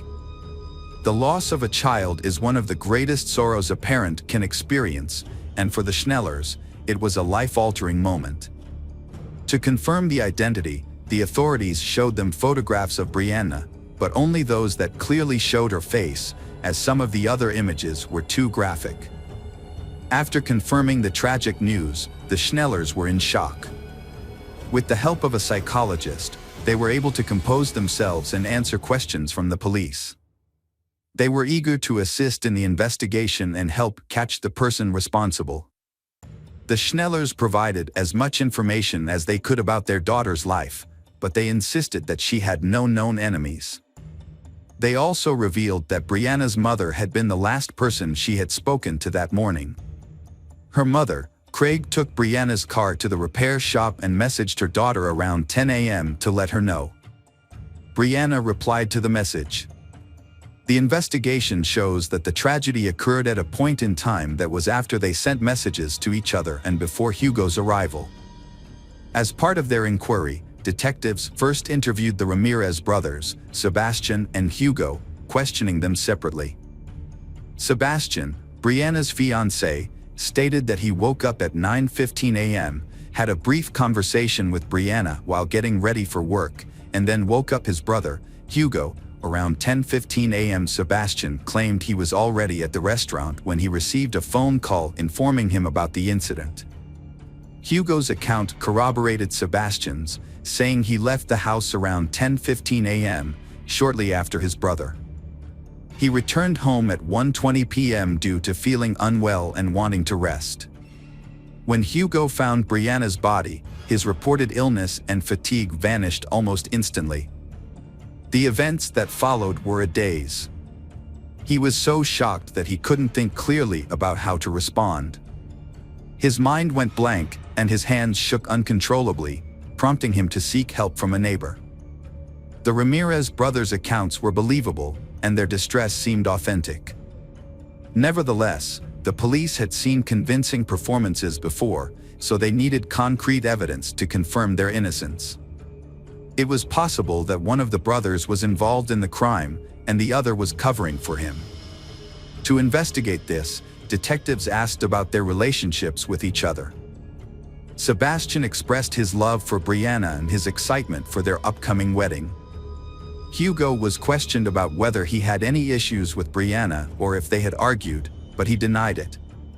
Hugo also explained that while he found her attractive and charming, he had no romantic intentions towards her because he valued his good relationship with his brother and would never jeopardize his happiness. Brianna was like a sister to Hugo. And after hours of questioning, neither Hugo nor Sebastian raised any suspicions. The police took DNA samples from the brothers and allowed them to return home. To verify the brothers' alibis, detectives spoke with employees of El Tequila Salsa restaurant and reviewed the restaurant's security footage. The brothers' accounts checked out, and the possibility of a domestic-related crime was ruled out. The investigation continued, and the question remained, who could have committed such a heinous crime against an innocent young woman? Was there a predator lurking in the city who had been watching Brianna and waiting for the perfect moment to strike? The police considered this possibility as they analyzed the evidence. The autopsy results confirmed the police's initial suspicions. The sequence of events was reconstructed as follows. Brianna was first hit on the head with a blunt object, likely an iron, which caused a severe injury. The perpetrator then cut her throat and inflicted multiple stab wounds to her body. The attack was extremely violent, with so many wounds that even experts couldn't count them all. At least 2 of the injuries were fatal. DNA from an unknown source was found under Brianna's fingernails, indicating that she struggled and resisted her attacker. Initial reports that nothing was missing from Brianna's home were later found to be incorrect. Brianna's phone had actually been taken, and Sebastian was the one who discovered its loss and informed the detectives. This new information became a crucial lead in the investigation. The police learned from the phone provider that the phone was still active and obtained its location. Surprisingly, the phone was found to be nearby, specifically on the premises of the restaurant where Sebastian and Hugo worked. This revelation added complexity to the case, given the brothers' solid alibi and the suspicious circumstances surrounding the missing phone. The detectives rushed to the location and found that the phone's coordinates led them to the parking lot of a shopping center that housed the restaurant. A search of the area revealed that the phone was likely in one of the trash bins. After a brief search, a plastic takeout bag with the logo of El Tequila Salsa was found in a container. Inside the bag were the victim's phone, 2 mismatched gloves, and a pair of women's underwear. One of the gloves had a bloodstain. The bag and its contents were sent to the lab for further analysis, which could potentially yield fingerprints or DNA from the perpetrator. After seeing a photo of the bag's contents, Sebastian identified his girlfriend's underwear. The police then questioned the restaurant staff multiple times. On May 5th, they asked everyone to provide a DNA sample and checked for any scratches or injuries. They also carefully reviewed all the surveillance footage, both inside and outside the building and nearby businesses. The police had a challenging task to figure out who had thrown away the bag. A kitchen worker initially caught the investigators' attention because he arrived late to work after Brianna had already been found lifeless. However, he had a solid alibi. He had been pulled over for speeding on his way to the restaurant. Reviewing the security footage was crucial to the investigation, which led them to another suspect, Raul Ponce Rocha, the 24-year-old kitchen manager. On the day of the crime, Raul left the building at 10:18 a.m. wearing a brown hoodie and returned 35 minutes later, at 10:53 a.m., without it. When questioned, Raul explained that he had gone to pick up his friend Luciano, a dishwasher at the restaurant, who lived in the same building as Brianna and her colleagues. Raul claimed the trip took about 20 minutes, but there was a 15-minute gap in his timeline that he refused to explain. Luciano corroborated Raul's story, stating they drove straight to work without stopping. Nevertheless, the detectives remained skeptical about the unaccounted 15 minutes and Raul's suspicious behavior. Raul Ponce Rocha, the manager of El Tequila Salsa, had raised suspicions due to the cuts on his hands, which he claimed were from working with knives. However, there was not enough evidence to detain him at that point. Further investigation revealed that on May 2nd at 1:16 p.m., a single employee had exited the back door of the restaurant, and at the same time, only one person had approached the trash bins. This led to the quick identification of the suspect, who was surprisingly Raul Ponce Rocha, not Sebastian or Hugo Ramirez as initially suspected. A search warrant was obtained for Raul's home, and the search uncovered some peculiar items. Under his mattress, investigators found 4 pairs of women's underwear, several adult videos, a brown hoodie, and a glove similar to the one found in the trash bin. On the same day, Raul's DNA samples were sent for comparison with those found on the plastic bag, and a strand of female hair found on his clothing was also analyzed. All the evidence pointed to Brianna. It was only a matter of time before the test results confirmed the match. Raul was eventually arrested on suspicion of first-degree murder. Sebastian was stunned when he learned that a suspect had been identified in the brutal crime. He had trouble believing that his co-worker, Raul Ponce Rocha, could be capable of such a heinous act. What motivated Raul to commit this crime, especially since he barely knew Brianna? Sebastian's impression of Raul was that he was a friendly and harmless person. The mystery began to unravel in 2011 when Raul stood trial. Despite a lengthy investigation, Raul consistently denied any involvement in the crime and never admitted guilt.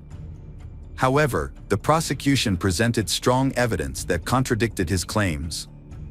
Raul's DNA was found on several key pieces of evidence, including the iron, knives, a plastic bag, and its contents, as well as under Brianna's fingernails. A shoe print at the crime scene also matched Raul's shoes. The evidence pieced together the events of May 2, 2009. On his way to work that day, Raul passed by Brianna's house, a place that had long fascinated him. Assuming she was out, since her car was not in the driveway, he took advantage of the opportunity to break into her apartment and take what he wanted. Raul had a disturbing habit of collecting women's underwear, with evidence found hidden under his mattress. On the day of the incident, Raul left work, supposedly to pick up his friend Luciano, but instead entered Brianna's apartment without warning. He easily gained entry, suggesting he may have had a key, and went directly to Brianna's room, where he began rummaging through her belongings. When Brianna confronted him, Raul was likely caught off guard and feared being recognized. Panicked, he grabbed the nearest object, an iron, and used it to strike her. He then escalated the violence by slashing her throat with a knife and inflicting multiple other injuries. The investigation found that the killer appeared to take pleasure in the brutal act, as evidenced by the numerous and excessive wounds inflicted on the victim. The attacker also used multiple knives during the assault. After committing the crime, Raul attempted to cover his tracks by washing his hands and removing his jacket, which was likely stained with blood. He then calmly returned to work, pretending nothing had happened, and drove Luciano to the restaurant as planned. Raul took advantage of the lunch break to dispose of the evidence bag in a trash bin, which was captured on the kitchen's video recordings. Before the trial, Raul admitted to meeting with Brianna but claimed he didn't kill her.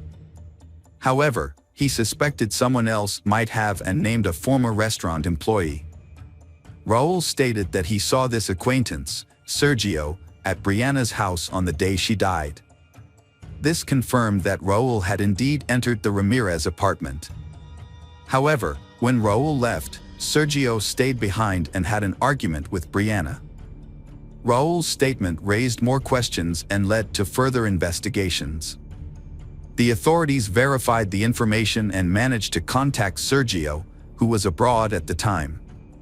Sergio appeared at the trial and testified that he was not involved in Brianna's death. He proved that he was not in the country on the day of the crime, as he had left weeks earlier to care for his ill father in Mexico. It became clear that Raul had hoped to falsely accuse Sergio and create doubt among the jurors. However, his plan failed, and Raul's actions showed that he had no qualms about accusing an innocent person of a heinous crime, and he felt no remorse for his actions. The trial of Raul Ponce Rocha drew a large crowd, including Brianna's family members and her friends Sebastian and Hugo. The young men struggled to keep their emotions in check, prompting officers to intervene multiple times to restore calm. In the end, Raul was found guilty of murdering Brianna Schneller and burglary, and was sentenced to life in prison without the possibility of parole. He is currently serving his sentence at a correctional facility in Wisconsin. After the verdict, Brianna's father expressed his gratitude that justice had been served. He shared that he still keeps a Father's Day card Brianna gave him and cherishes every memory of her. Welcome back, detectives. Let's dive into another horrible case. The case of Agnes Klavina. Agnes Klavina was born on July 8, 1984, in Riga, the capital of Latvia. She grew up in a typical family with her parents and older sister, Greta. They sisters were extremely close, with only a couple of years between them. Their parents worked hard to provide them with a good education and support their dreams. Agnes was a lively and outgoing young girl who excelled in school, enjoyed sports, and had many friends. Her dream was to pursue a career in tourism or entertainment, as she loved to travel and was skilled at organizing fun leisure activities. Her bright personality and attractive appearance also drew attention from men, who frequently complimented her. From a young age, Agnes had many admirers vying for her attention. After completing her education, Agnes worked in the service industry while taking language courses and studying to become a tourism manager. At 20, she decided to leave her hometown in Latvia and move to London, seeking greater opportunities to develop her skills and talents. Her parents and older sister supported her decision, and soon after her move, Agnes met Michael Mills, a successful businessman 8 years her senior. He was well educated, owned a thriving business, and had recently opened a movie theater and entertainment complex. Agnes and Michael quickly connected and started dating. He showered her with attention, gifts, and luxury travel. They made ambitious plans for their future together, and their love seemed destined to last. Agnes's friends and family remember this as her first true love. She radiated happiness beside Michael and envisioned a future as his wife. In 2014, Agnes received a 3-month contract as an administrator at a popular nightclub in Marbella, Spain. This opportunity required her to temporarily relocate, but she was eager to take on the challenge. Michael, unable to leave his life behind, supported her decision to sign the contract. For Agnes, This was a chance to gain valuable experience and potentially launch a new career path. Marbella, a renowned resort on the Mediterranean coast, attracts vacationers from around the world, particularly the wealthy. It's not uncommon to spot celebrities, athletes, and business leaders in the area. Kavina, being a sociable person, enjoyed working in such a vibrant environment. Before relocating, she visited her family in Latvia and shared the news of her 3-month employment contract. She also announced her plans to marry Michael upon her return to England. Her family was thrilled for Agnes and wished her well. In May 2014, Agnes packed lightly and moved to Spain for the season, while Michael remained in London. They stayed in touch through daily phone calls and video chats, sharing updates about their lives. Agnes was active on social media, posting daily updates, photos, and videos, which drew a large following interested in her life and work. Agnes had a vibrant and busy life, making the most of every day. After her employment contract ended, she decided to stay in Spain for a couple of months. The resort was entering its peak season, and she saw an opportunity to earn a good income.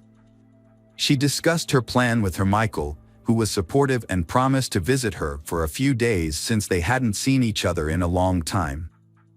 Agnes quickly landed a job as a hostess at an upscale restaurant and renewed her lease. As planned, her boyfriend, Michael, visited her in September.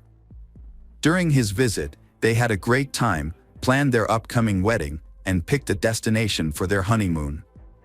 Michael had to return to London after less than a week, leaving Agnes to work in Spain for another month. After that, she planned to visit her relatives in Latvia before flying to England to join her Michael. Unfortunately, these plans never came to fruition.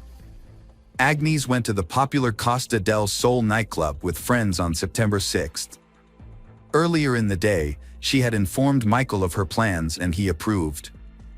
Agnes and her friends had a great time at the club, and Agnes even posted some photos on her online profile. She wore a striking mini dress and carried a small white clutch that night.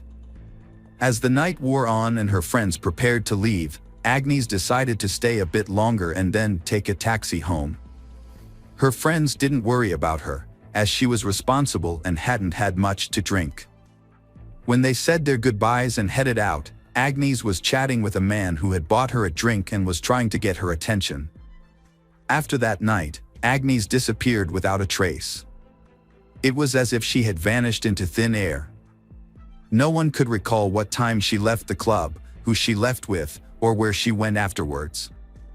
Agnes failed to show up at work the next day, and attempts to contact her were unsuccessful as her phone was turned off. Her colleagues and friends immediately raised concerns, but the police were slow to respond to the missing persons report. As the day drew to a close, a worried Michael called Agnes's mother to report that he had been unable to reach his fiancée all day, which was unusual. The following day, Agnes's parents and Michael jointly tried to contact the Spanish police to report her disappearance, but they were informed that a missing persons report could only be filed in person by a relative. Undeterred, Michael and Agnes's family booked the next available flight to Marbella. It wasn't until 5 days after Agnes's disappearance that her family was able to file a missing persons report. The investigation began with a search of Agnes's rented apartment, which appeared to be untouched, as if she had simply stepped out for a short time. Her documents, money, and expensive jewelry were still in place, the refrigerator was stocked with prepared meals, and several outfits were laid out on the bed, suggesting that Agnes had been preparing to go out, likely to the club on the night she vanished. To aid in the search, Agnes's friends and family distributed flyers with her picture throughout the city, and the media picked up the story, featuring it on TV news programs and the front pages of local newspapers. The police reviewed footage from CCTV cameras inside and outside the entertainment venue, but encountered a setback. The files had already been deleted. However, with the help of specialists, they were able to recover the recordings. One of the restored videos, taken by a camera near the parking lot exit, showed Agnes leaving the club around 6 a.m. with a man. It was clear that she did not leave voluntarily. The final footage, which showed Agnes alive, was thoroughly examined by experts. However, the more they studied the footage, the more alarming it became. Agnes was seen being led by a man to the parking lot, clearly under duress. He had a tight grip on her waist, and Agnes looked frightened. She attempted to break free multiple times and appeared to be saying something emotional, but he persisted in leading her to a Mercedes A63 with tinted windows. As he forced Agnes into the car, it became clear that another person was already inside. Meanwhile, the first man got into the driver's seat. Agnes temporarily managed to open the car door and tried to escape, but he who had been standing next to her, likely the doorman, intervened and pushed her back into the car at the driver's signal. In return for his assistance, the driver appeared to hand the doorman something, presumably a cash reward. Agnes's phone was turned off 6 minutes after she got into the car, and it was never turned back on. The vehicle's subsequent movements couldn't be tracked because there were no CCTV cameras along the route. It became clear that the men in the cabin were the last people to see Agnes before she went missing. Despite this, the case was shrouded in secrecy from the start. Everyone involved in the investigation signed confidentiality agreements, and information was kept from the press and even Agnes's loved ones. For the first few months, Agnes's parents and Michael were left in the dark, with only vague updates that the investigation was ongoing and that it was too early to draw conclusions. As time passed without any word from Agnes, hope began to dwindle. Agnes's fiancé, Michael, periodically gave interviews pleading for help in finding her, but no one ever came forward with information. It wasn't until 6 months later that Agnes's relatives were finally shown footage from the club's cameras and given the names of the 3 men who had last been in contact with her. Wesley Capper, the son of a wealthy British millionaire, was identified as he who forcibly removed Agnes from a club and pushed her into a car. Wesley Capper was accompanied by his longtime friend, Craig Porter, who had no specific occupation and had previously been on the police's radar. A third man, Cyan Usman, a dark-skinned doorman, was also in the car. Under interrogation, all 3 men claimed they were innocent, stating that Agnes had voluntarily gotten into the car. According to Wesley Capper, he and a friend had met Agnes at a club and approached her to strike up a conversation. Wesley Capper claimed that Agnes was already intoxicated, but this contradicts the testimony of her friends. He also stated that Agnes had accepted a drink from him and his friend. Capper then invited Agnes to continue the party at his luxurious country home, which she allegedly agreed to. However, Wesley Capper claims that Agnes changed her mind once they were in the car and asked to be dropped off in the middle of the road, stating that she would take a cab home. Wesley Capper claimed that he dropped Agnes off at her requested location, which was an unlit stretch of road with no CCTV cameras. Craig Porter couldn't confirm or deny Wesley Capper's statement about Agnes's presence in their car. According to Porter's own admission, he was also extremely drunk and didn't know how or when Agnes got into the vehicle. He fell asleep shortly after leaving the parking lot and only woke up to find Agnes was no longer in the car. The doorman, Cyan Usman, confirmed that Agnes was intoxicated, but he couldn't say if she voluntarily got into the car. However, he did say that when the car moved, Agnes opened the door and nearly fell out. The driver then asked him to close the door, for which he received a large tip. When questioned, Cyan Usman said he didn't think Agnes's attempt to get out of the car was an escape attempt. In his opinion, she might have accidentally opened the door due to her intoxication. He also noted that Agnes didn't scream or ask for help during the incident. The security footage clearly shows Wesley Capper forcibly leading Agnes to the car, holding her by the waist and wrist. However, Wesley's defense is that Agnes was dizzy and he was only holding her to prevent her from falling. Later in the investigation, another unsettling video came to light, shot in the south of Spain, specifically at the Porta della Dua in the Su Grande Marina. The footage was of the luxury yacht belonging to John Capper, a millionaire and the father of one of the suspects. Dated September 10th, just 4 days after Agnes went missing, it showed Wesley Capper and 2 other men boarding the yacht. Notably, they carried a heavy suitcase and what appeared to be a rolled-up carpet. However, when questioned about this footage, Wesley Capper explained that he and his friends had traveled to the yacht simply to have a good time. He claimed the suitcase was packed with their belongings and what seemed to be a carpet was actually bedding. Wesley Capper failed to account for where everything had gone, considering none of these items were seen upon their return. The investigators meticulously searched the yacht and the automobile, only to find nothing of consequence because both vehicles had been thoroughly cleaned, thus destroying any possible DNA evidence. Interestingly, during this exhaustive search, a blonde hair was found in a car trunk, although determining its origin was not feasible as the hair itself had strangely disappeared over the course of the investigation, marking another puzzle within this intriguing case. A few hours after Agnes was last seen in the defendant's car, Wesley Capper made several calls to emergency services, but hung up each time without waiting for an answer. It seemed as though he was afraid or uncertain about what to do. Wesley Capper claimed he was drunk and made the calls randomly. The lawyer for the Agnes family argued that Agnes was likely already dead, and her body was probably at the bottom of the sea, hidden in the suitcase the suspects had brought on board the yacht. He also believed that the case had been intentionally delayed, giving the suspects ample time to destroy any evidence that could prove their guilt. It wasn't until a year and a half after Agnes's disappearance that Wesley Capper, Porter, and Usman were finally brought to trial. They were accused of holding Agnes against her will and forcing her into a car. Unfortunately, due to a lack of evidence, no further charges could be made. This decision outraged Agnes's relatives, but the judge stood firm. In 2019, nearly 5 years after Agnes's disappearance, the 3 men were brought to trial again. Despite the prolonged period, they continued to deny their guilt, claiming that Agnes voluntarily got into the car. The prosecutor argued that the doorman should be considered an accomplice for helping the defendants drive the victim away. The doorman, Usman, could have faced a 5-year prison sentence.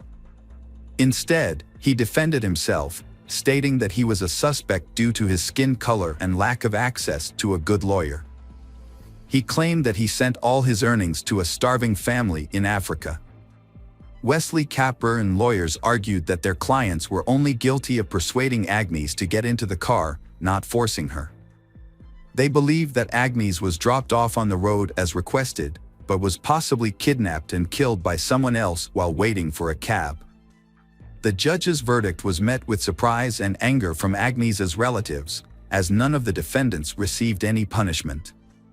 Usman was acquitted of all charges. Wesley Capper was given a 2-year sentence for taking advantage of Agnes's intoxication to coax her into his car, and Porter received a 6-month sentence for aiding Wesley Capper's actions.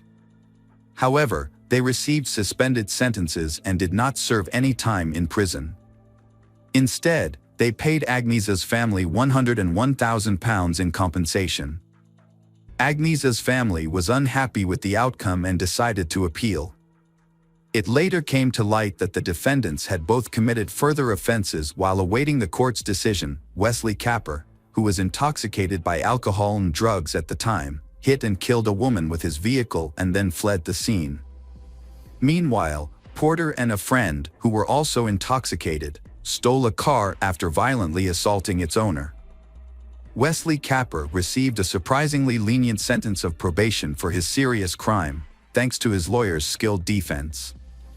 As part of his sentence, he paid a substantial amount of compensation to the family of she he had killed in a car accident. In contrast, Porter was not as fortunate and was sent to jail, although the exact length of his sentence is not publicly known. Nearly 7 years after Agnes's disappearance, the prime suspect in her case finally faced consequences. However, it wasn't the law that caught up with Wesley Capper, but his own destructive lifestyle. Years of substance abuse took a serious toll on his health. During the -19 pandemic, Capper was hospitalized, and after beginning to recover from the illness, he suffered a stroke. He passed away on July 26, 2021, at the age of 44. At that time, Agnieszka's parents appealed to the court again, but unfortunately, the suspect had since passed away and could no longer face prosecution. Despite this development, the case was still before the Supreme Court, although a new turn of events would arise 9 years later, long after Agnieszka's fate had been presumed, her body never found, alive or dead. Following this, her parents, sister, Michael, and their lawyer converged on a plausible theory. It suggested that the perpetrators had likely disposed of Agnieszka's body in a suitcase that was secretly boarded on a yacht, eventually dropped in a distant, undisclosed part of the open ocean. In mid-June, a gardener at the exclusive Lida Golf Club in the Costa del Sol region discovered a mysterious object near the coast while cleaning the area. Upon closer inspection, the object turned out to be an old, badly damaged suitcase. The gardener did not attempt to open it and instead called the police. When law enforcement officers opened the suitcase, they found human remains inside. Further examination revealed that the remains belonged to she, approximately 25 to 35 years old at the time of her death. It was also determined that the suitcase had been submerged in water for around 10 years before washing up on the shore. Based on these findings, the police hypothesized that the remains might belong to Agnieszka, a woman who had gone missing 9 years ago. To confirm this theory, investigators are conducting DNA tests to compare Agnieszka's DNA with the remains found in the suitcase. Detectives. Let's dive into another horrible case, the case of Luz Maria Lopez. Luz Maria Lopez was born on March 17, 1995, in San Cristobal Verapaz, a small town, to a modest family. She was the youngest of 2 children.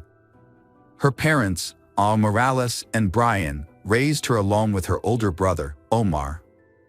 Luz Maria's early life was marked by a serious health scare. As an infant, she nearly died due to an intestinal obstruction and underwent a complex surgery. Although her doctors were uncertain about her chances of recovery, her mother's prayers and faith played a significant role in Luz Maria's survival. Fortunately, the surgery did not affect Luz Maria's development. She grew up to be a healthy and active child. During her school years, Luz Maria was a sporty. She was actively involved in gymnastics, athletics, and classical dance. She easily makes friends with everyone and got along with people from different backgrounds. Luz Maria excelled academically, particularly in the humanities.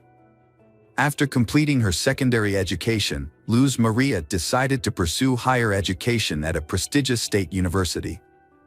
She chose to study law and later specialized in criminalistics, a field that had always fascinated her. A fateful encounter took place when Luz Maria accompanied her mother to a car dealership in Coban, the capital of Alta Verapaz.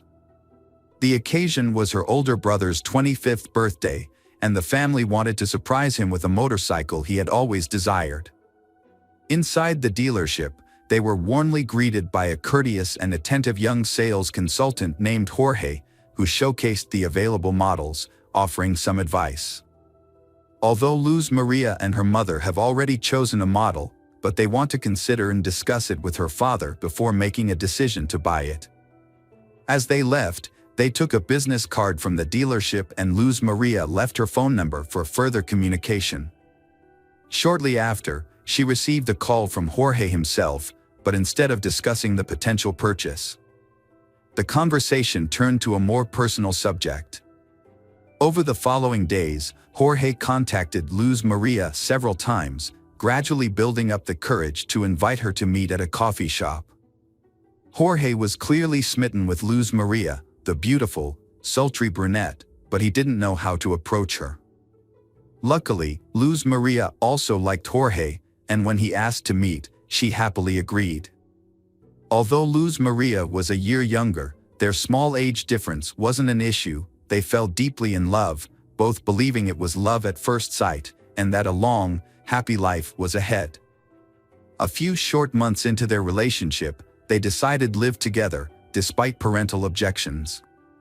They had a small, private wedding, attended only by close friends and family. However, their special day almost got derailed due to a mishap at the banquet venue. They had to cough up extra cash to save the celebration, which wedding ultimately took place on schedule. Jorge was born in 1996 in Santa Catalina Latina, a town in central Guatemala. Jorge and his younger brother, Pablo, grew up in a low-income household.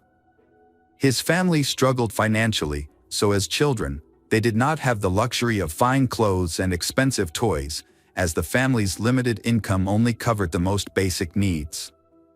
Even though Jorge grew up in difficult circumstances, he seemed to have no motivation to change his life for the better.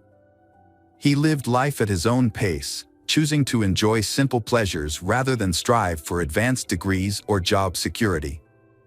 Those who knew Jorge described him as introverted, unsociable, and having few close relationships, especially with women. When he met the love of his life, Luz Maria, he went all out to win her heart and quickly proposed, fearing she might change her mind. However, Luz Maria's parents, Al Morales and Brian, were suspicious of him from the start. They couldn't quite put their finger on what it was about him that they didn't like, but they couldn't convince their daughter to call off the wedding. The marriage turned out to be unhappy. After the wedding, Luz Maria became pregnant, but she had not yet finished her university degree and struggled to find a good job. Due to her lack of experience and health issues, she had to accept short-term, low-skilled jobs. Meanwhile, her husband lost his job and was in no hurry to find a new one. When their daughter, Alice, was born, the family's financial situation became more difficult. Both spouses were unemployed, and they had no money to pay rent, buy food, or pay for the family's basic needs. Jorge convinced Luz Maria that their only option was to temporarily move in with his parents. Luz Maria was initially hesitant, but facing no alternative and having a baby to care for, she eventually gave her consent. Luz Maria's mother was aware of the problems her daughter was facing in her marriage, but despite mother concerns, Luz Maria was optimistic that things would improve. Luz Maria assured her mother that everything would get better soon, so her mother decided to visit her and see how she was doing. However, when she went to Luz Maria's husband's house to see her daughter, she was shocked by what she found.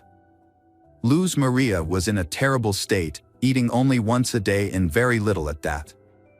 This was partly due to Jorge's family not providing her with enough food, even though she was unemployed and breastfeeding her young daughter.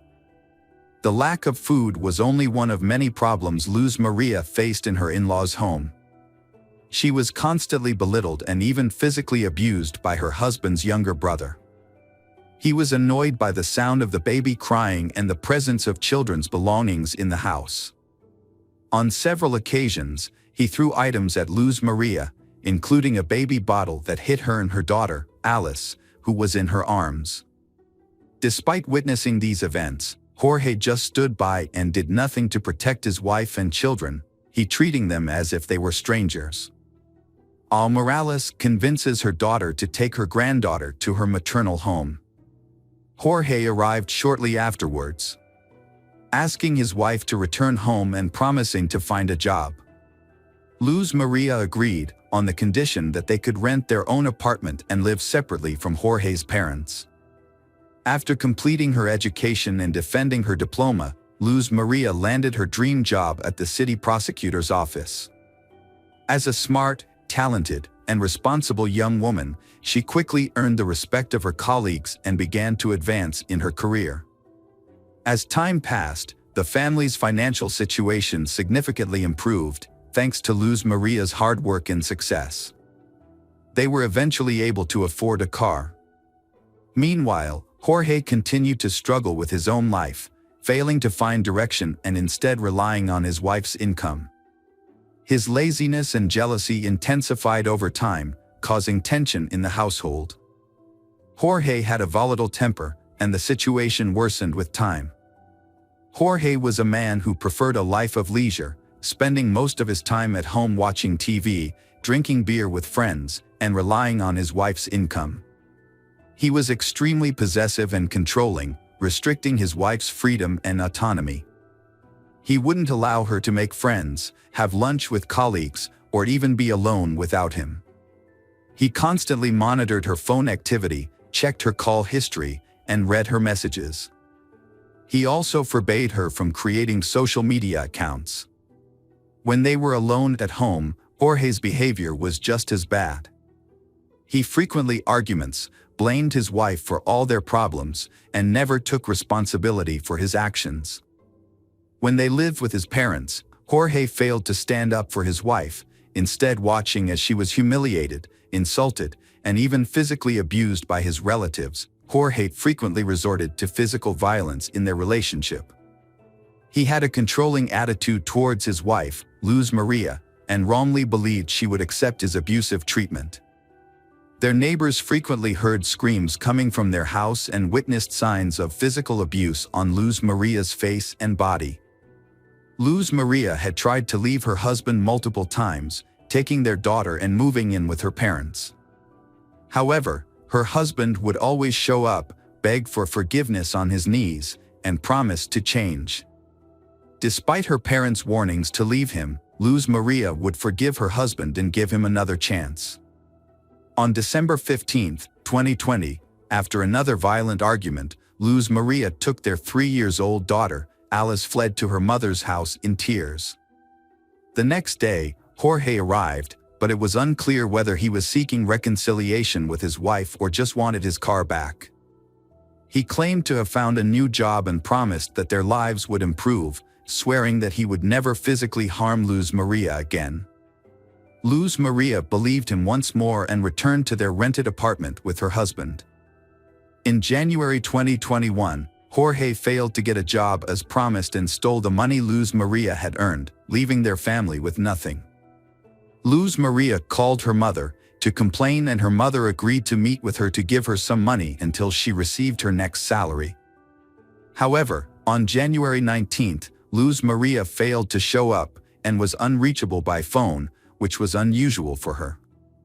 Concerned for her daughter's well-being, Morales went to Luz Maria's workplace the next day and found that she had not shown up for 2 consecutive days and had not been in contact with anyone.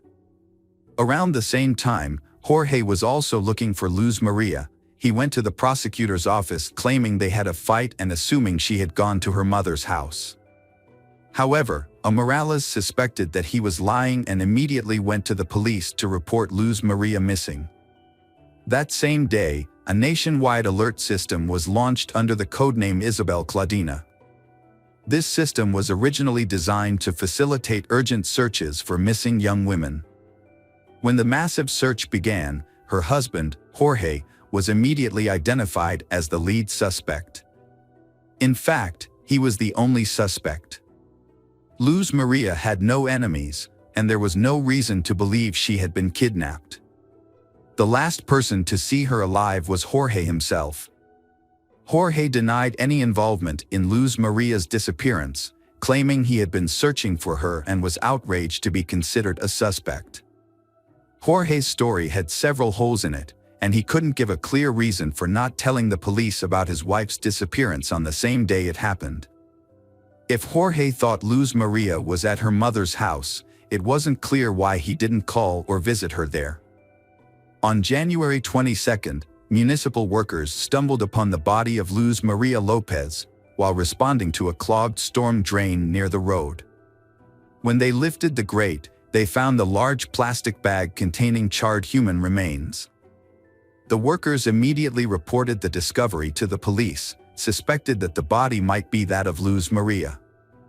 Forensic experts confirmed that the remains belonged to she, and Luz Maria's parents and brother identified the body despite its severe disfigurement from fire.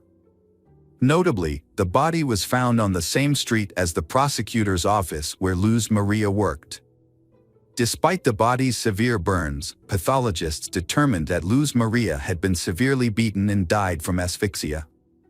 Evidence of internal hemorrhages, fractures sustained while she was still alive, and caked blood in her nose and mouth supported this conclusion. Deep marks on her neck also indicated strangulation. At the time of the discovery of the body, no new suspects had emerged. Luz Maria's parents were convinced that their son-in-law, Jorge, was responsible for the brutal murder of their daughter. As a result, Jorge was immediately taken into custody, and investigators began to look into the motive behind the crime. Experts in psychology and criminal behavior were consulted to examine the relationships within the family and the marriage. During the investigation, Luz Maria's mother, Morales, provided an audio recording that had been sent to her anonymously by a neighbor who had witnessed their frequent arguments. The recording captured a heated argument between they, in which Luz Maria frantically screams and cries for help, accompanied by the faint sounds of a child crying in the background. Morales was deeply shocked and extremely upset by the news. She emphasized that if the witness had immediately contacted the police, her daughter might still be alive. The witness did not call the police or even visit the house where the screams originated. The police were unable to locate the anonymous person, which meant they could not be officially involved in the investigation. During an interview, Morales urged citizens to be vigilant and report instances of domestic violence to the police rather than simply documenting them. She believed that such actions could help save lives. The crime sparked widespread outrage, prompting thousands of people to take to the streets and demand justice for Luz Maria. Jorge was taken into custody, but he continued to deny his involvement, claiming he had driven his wife to work on the day she disappeared. Security footage did show their car heading in the direction of her workplace, but the tinted windows made it impossible to determine how many people were inside. Additionally, no footage showed the car stopping or Luz Maria getting out. At the house they was renting, police discovered evidence of a violent incident. There were faint blood stains and drag marks, suggesting that this was where the brutal attack had occurred. Further evidence was discovered in the trunk of the family car, where microscopic fragments of burnt human flesh were found. The investigators also became interested in a recent purchase made by a double orthopedic mattress. Specifically, they were interested in the dense polyethylene wrapping that came with the mattress. A comparative analysis revealed that Jorge had used this wrapping to package the burnt remains of Luz Maria. Additionally, several neighbors came forward as witnesses, reporting that they had frequently heard Jorge yelling at his wife and threatening to kill her. Just days before Luz Maria's disappearance, Jorge had been overheard shouting that he would kill her if she tried to leave him, and that he would hide her body so well that no one would ever find it. Criminologists used collected data and witness testimony to reconstruct the events surrounding the crime. On the night of January 19, 2021, a brutal murder took place. The day before, Luz Maria and her husband, Jorge, had a violent argument. Jorge physically assaulted her. On this occasion, his rage escalated, causing him to strike his wife multiple times. Her screams for help were heard by the neighbors, but they failed to report the incident to the authorities. The beating left Luz Maria with a broken nose and a head injury. Jorge then strangled her with his bare hands. In an attempt to dispose of the body, he dragged it to the backyard, doused it with flammable liquid, and set it on fire. However, the fire produced a significant amount of smoke and a strong odor, which Jorge feared would attract the attention of the neighbors. He quickly extinguished the flames, wrapped the charred remains in plastic, and sought a secluded location to hide the body, he believing it would never be discovered. Jorge committed a heinous crime in front of his 3.5-year-old daughter, who was old enough to partially understand what was happening. The child witnessed the beating and crime, and her cries and screams were recorded. Despite this, Jorge attempted to cover his tracks by using his knowledge of forensics, gained from his wife's textbooks, to create an alibi. He disposed of her body in a drainage sewer on a poorly lit road with no surveillance cameras. The next morning, Jorge drove to his wife's workplace, pretending to have taken her there as usual. He then began a fake search for her, contacting her colleagues, friends, and family.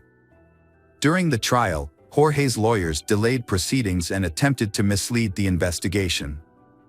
They claimed that all the evidence and witness statements were indirect and did not directly prove Jorge's guilt.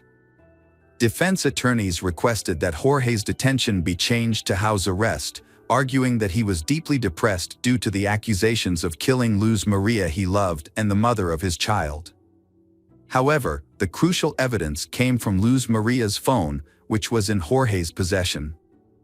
On the day after the crime, he sent multiple messages from her phone to different people, attempting to make people believe that Luz Maria was still alive. An analysis of the phone's movements revealed that it was consistently in the same locations as Jorge's phone. The defense team attempted to spin this evidence in their favor, claiming that Jorge had found his wife's phone and was driving around the city with it while searching for her. However, they failed to explain why Jorge was sending messages from her phone. Furthermore, bruises and scratches on Jorge's body, which were documented by experts through photographs, suggested that Luz Maria had put up a struggle. The most noticeable injury on Jorge was a scratch on his neck.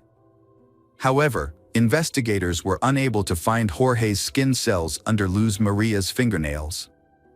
Despite several questionable points in the case, the prosecutor pushed for the maximum possible sentence.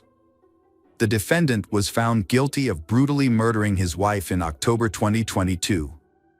Jorge was sentenced to 50 years in prison, despite maintaining his innocence. Custody of their young daughter, Alice, was awarded to her maternal grandparents. The grandparents expressed that their granddaughter had given their lives new meaning. Welcome back, detectives. Let's dive into another horrible case, the case of Brett Ryan. Brett Ryan grew up in Canada, in a large family with his parents, Bill and Susan. Bill works at the Toronto Star daily newspaper and spends time on his many interests, including sports, yoga, and psychology, which help balance family life. In addition, his wife, Susan, is able to manage the household, take care of the children, and keep their Toronto home clean. Passers-by often stop to admire the family's beautiful and blooming garden.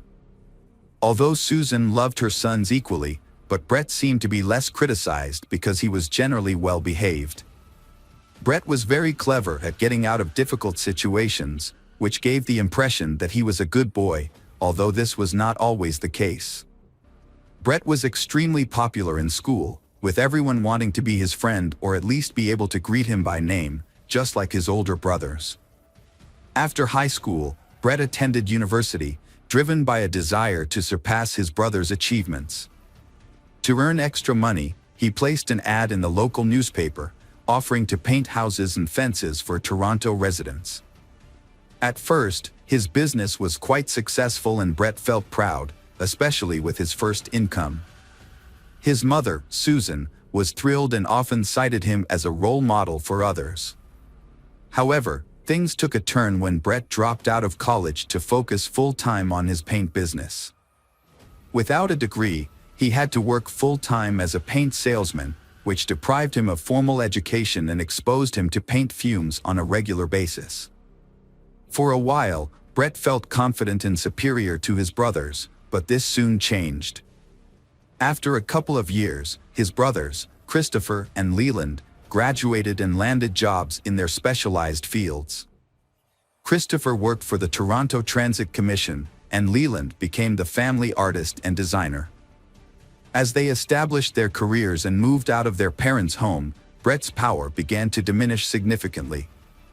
To save money on rent, Brett continued to live with his parents and younger brother, who attended a school for gifted children. Brett's financial situation grew more dire over time. By 2007, when he turned 26, his debt had surged to more than $60,000. This burden led to depression, but despite his inner turmoil, Brett maintained a cheerful exterior, always willing to lend a helping hand and participate in volunteer work. His friends and acquaintances were unaware of the immense emotional pain he was hiding. Brett faced a severe situation on October 28, 2007. With winter approaching, he had no orders. Left with no other choice, Brett wore his oldest clothes, including a hat, a long sweater his brother had given him and a long scarf his mother had knitted. It was the first time he had worn the scarf, but it was finally coming in handy. He wrapped it around his face, leaving only a narrow slit for his eyes, and headed for the bank that was on the outskirts of his neighborhood. Brett stood in line at the bank, holding a thick folder and favoring his right foot as he waited his turn. When the bank employee called him forward, he approached her and spoke in a hushed tone. He calmly informed her that he had a gun and urged her to remove all the cash from the register and hand it over to him. He warned her that if she didn't comply, he would start shooting, and she would be the first person he would harm. She, with trembling hands, handed him all the cash from the register. Brett quietly exited the building, careful not to draw the attention of the guardians. Once outside, Brett took off running. He counted the money he had stolen from the bank, but it wasn't much, just over $1,000. To pay off his debt, he calculated that he would need to rob about 60 more banks, a crazy idea, but to him it seemed like the only option. For the first few days, Brett was fearful that the police would somehow catch up with him, so he avoided going home. He told his mother he had a job in a neighboring town and spent his nights sleeping in his car. Periodically, Brett would sneak back to his house to check if there were any police cars staking out the area. Finding none, he felt reassured that he was in the clear. The first robbery was followed by a second, then a third, and a fourth. Each time, Brett changed his clothes, opting for second-hand or discarded items he found in the trash. He would burn the used clothes after each crime. Brett also bought a beard from a costume party store to further disguise himself. Brett committed a string of bank robberies in the Toronto area, and his distinctive beard made a lasting impression on the witnesses. His total intended theft across all instances never exceeded $3,000. Brett's luck ran out when police spotted his car on surveillance cameras and followed him home. They tracked his exact route, gathering details from various vehicles to prove his guilt. Further inquiries yielded little new information, so the authorities closely tracked a particular road in an attempt to shed light on the case. Their patience and hard work finally paid off. They found a potential lead. This person of interest, a bearded man, was found walking alone near a bank and was promptly detained by the officer for further investigation. Brett was under investigation for 7 months before being charged with robbery with a firearm, despite having a gun permit. Notably, he never actually carried a gun or any other weapon during the robberies. He didn't even bring a kitchen knife. Initially, he was charged with 19 counts, but after multiple appeals filed by him and his family, only 8 of those counts were upheld. Upon being given the opportunity to apply for parole, Brett submitted a petition. In it, he asked the authorities to consider the circumstances that led him to commit the crimes, including severe depression caused by 2 failed relationships and a significant amount of debt. He also reiterated that he had never intended to harm anyone during the robberies, as evidenced by his lack of weapons. His remarks were taken into account, but as a condition of his potential parole, he was required to undergo a session with a psychologist. The sessions had a positive impact on Brett. During his time in prison, he had lost touch with his family, but he took the initiative to reconnect with them. The positive changes in Brett were noticed by the commissioners, and on November 24, 2010, he was released from prison. However, the freedom he had fought so hard for turned out to be more challenging than he had anticipated. Prior to his career as a painter, Brett struggled with deep emotional pain that weighed heavily on him.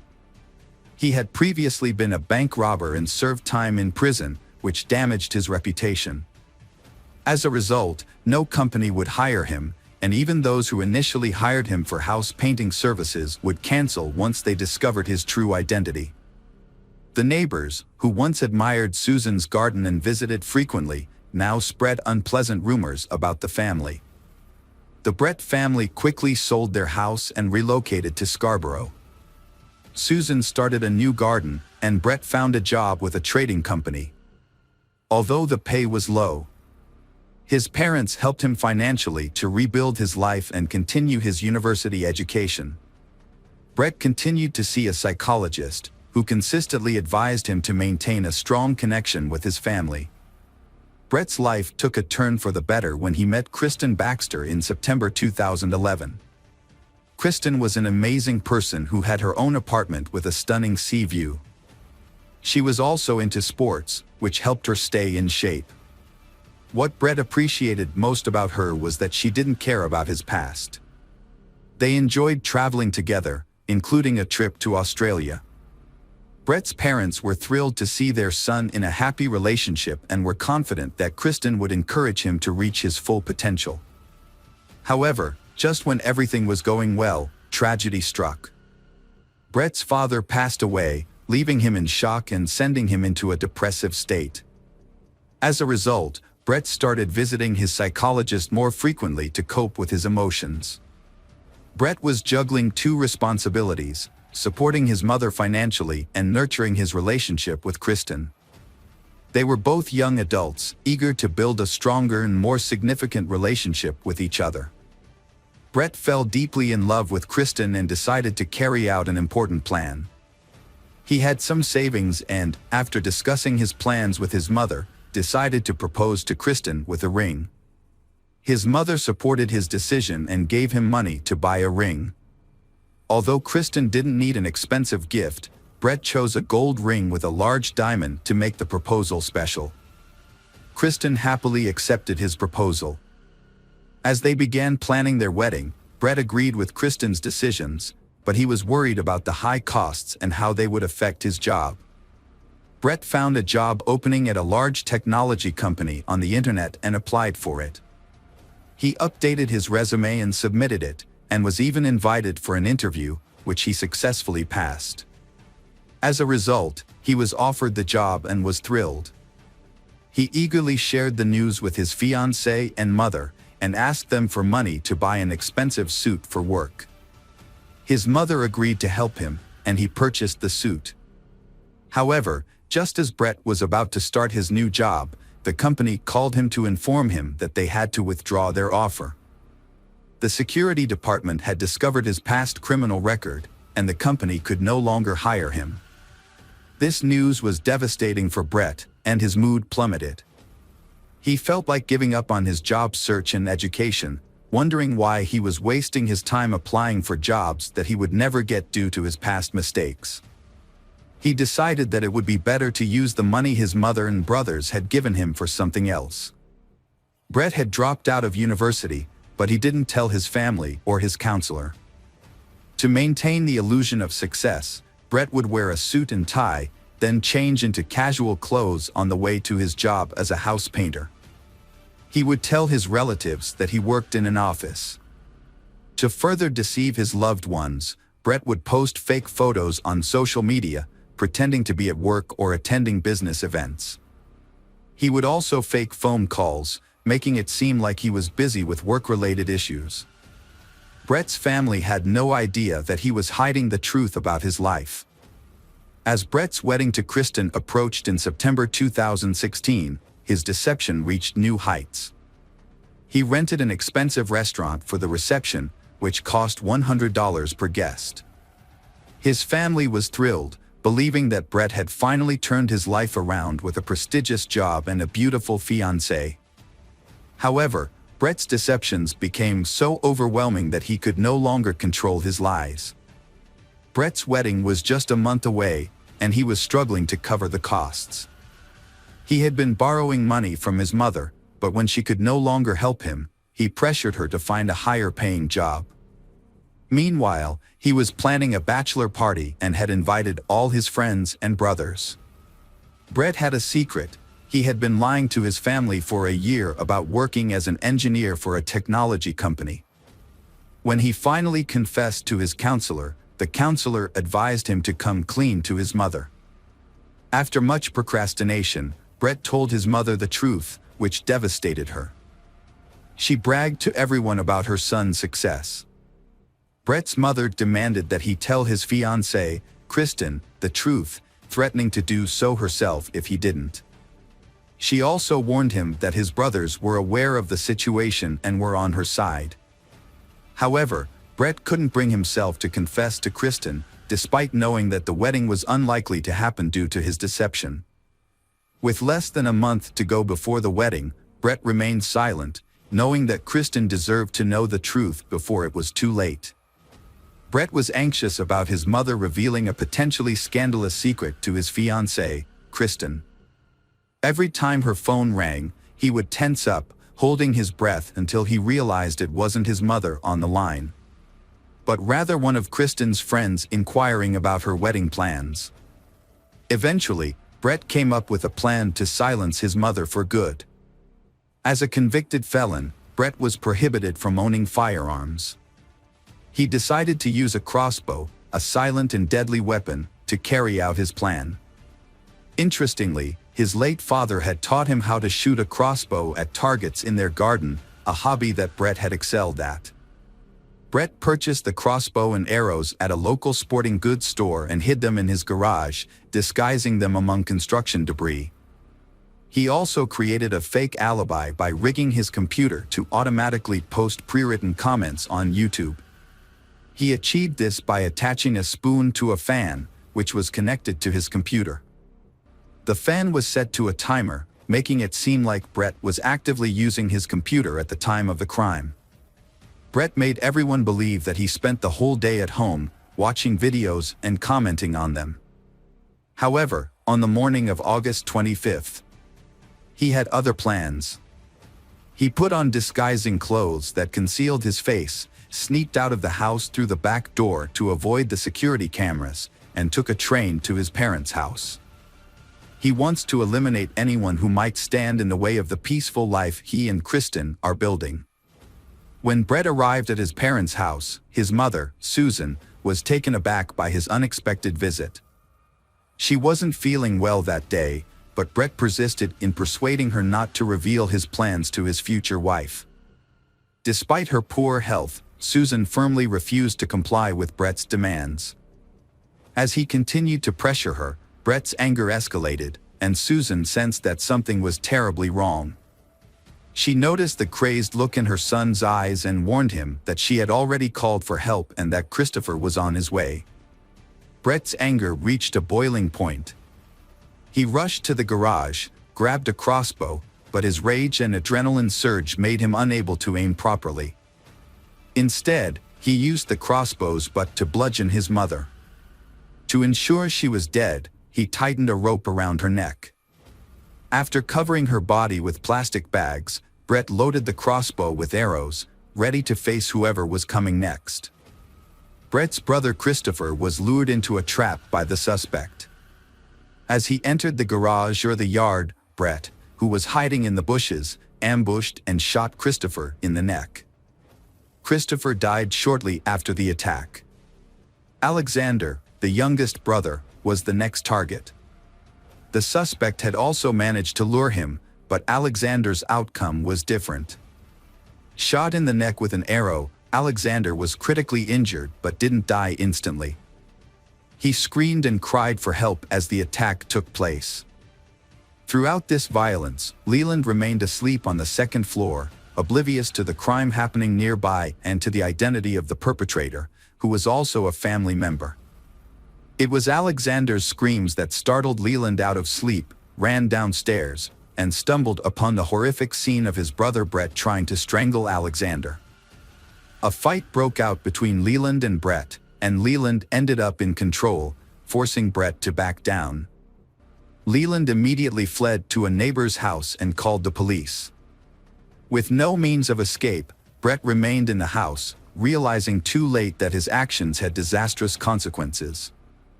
In a desperate attempt to make amends, he composed a text message to Kristen, pleading for her forgiveness. Upon arriving at the scene, police officers found Brett, covered in blood, sitting beside his critically injured brother Alexander, who would later succumb to his injuries in the hospital. Brett voluntarily surrendered to the authorities, requesting to be handcuffed and taken into custody. During his confession, he revealed the location of his mother's body, hidden beneath packages in the garage, and acknowledged that she was beyond help. Brett admitted at the police station during the trial that he had not intended to kill Susan, but rather to scare her. In contrast, he had planned to kill Christopher and Alexander, who were witnesses to the crime. If they had not been present, they would still be alive. Brett attempted to justify his actions by citing his struggles with depression, but this did not lead to a more lenient sentence. Despite Brett's cooperation with the investigation and his voluntary confession, the judge imposed 3 life sentences, 1 for each murder. Brett will be eligible for parole in 2041. Leland, the sole survivor of the incident, has refused to speak to reporters, but he is well known in Toronto as the one who narrowly escaped the carnage. Hello friends, welcome to our channel. Today we're going to take a look at another horrible case with you. The case of Sumner family. Carol and Reggie Sumner raised in Charleston, South Carolina. They were born in the same year, went to the same school, and were even in the same grade. Over time, their childhood friendship blossomed into a deeper affection. Neither of them recalls exactly when they began to develop romantic feelings for each other, but by the time they were 15 years old in 1959, they were dating. Their friends described them as a beautiful and harmonious couple. Reggie and Carol treasured their memories, keeping photos of their happy times together in their home archives. At the time, it seemed like they had their whole lives ahead of them, and they looked forward to a long and happy future together. Their feelings for each other were strong and mutual, and they were practically inseparable both in and out of school. They even started making plans to get married as soon as they turned 18, with the full support of their parents. In 1962, Reggie and Carol, a young couple, graduated from high school. However, their plans to get married were put on hold when Reggie was drafted into the Army a few months later. They decided to postpone their wedding until Reggie returned from his military service and made a promise to write each other regularly. As time passed, the separation took its toll. Reggie was deployed to Vietnam. Unfortunately, Carol lost contact with him, and she didn't even know if he was still alive. Despite the uncertainty, Carol continued her education and started working at the Charleston Air Force Base. A few years later, Carol got married, but the marriage was short-lived and ended in divorce. They didn't have any children together. In 1975, Carol married again, this time to Richard Alford, and gave birth to their daughter, Rhonda, in 1977. However, this marriage was also troubled, as Richard was abusive and had a drinking problem. The situation became unbearable for Carol, and by the mid-1980s, she couldn't take the abuse anymore. She took her daughter and filed for divorce. However, Richard refused to leave her alone and continued to harass her, trying to ruin her life. In 1987, Richard purchased a handgun and ammunition. After a night of heavy drinking, he went to his ex-wife Carol's home, intending to confront her. When Carol answered the door, their 10-year-old daughter Rhonda was present in the room. However, the presence of his child did not deter Richard, who was intoxicated. He pulled out the gun and shot Carol multiple times in front of Rhonda.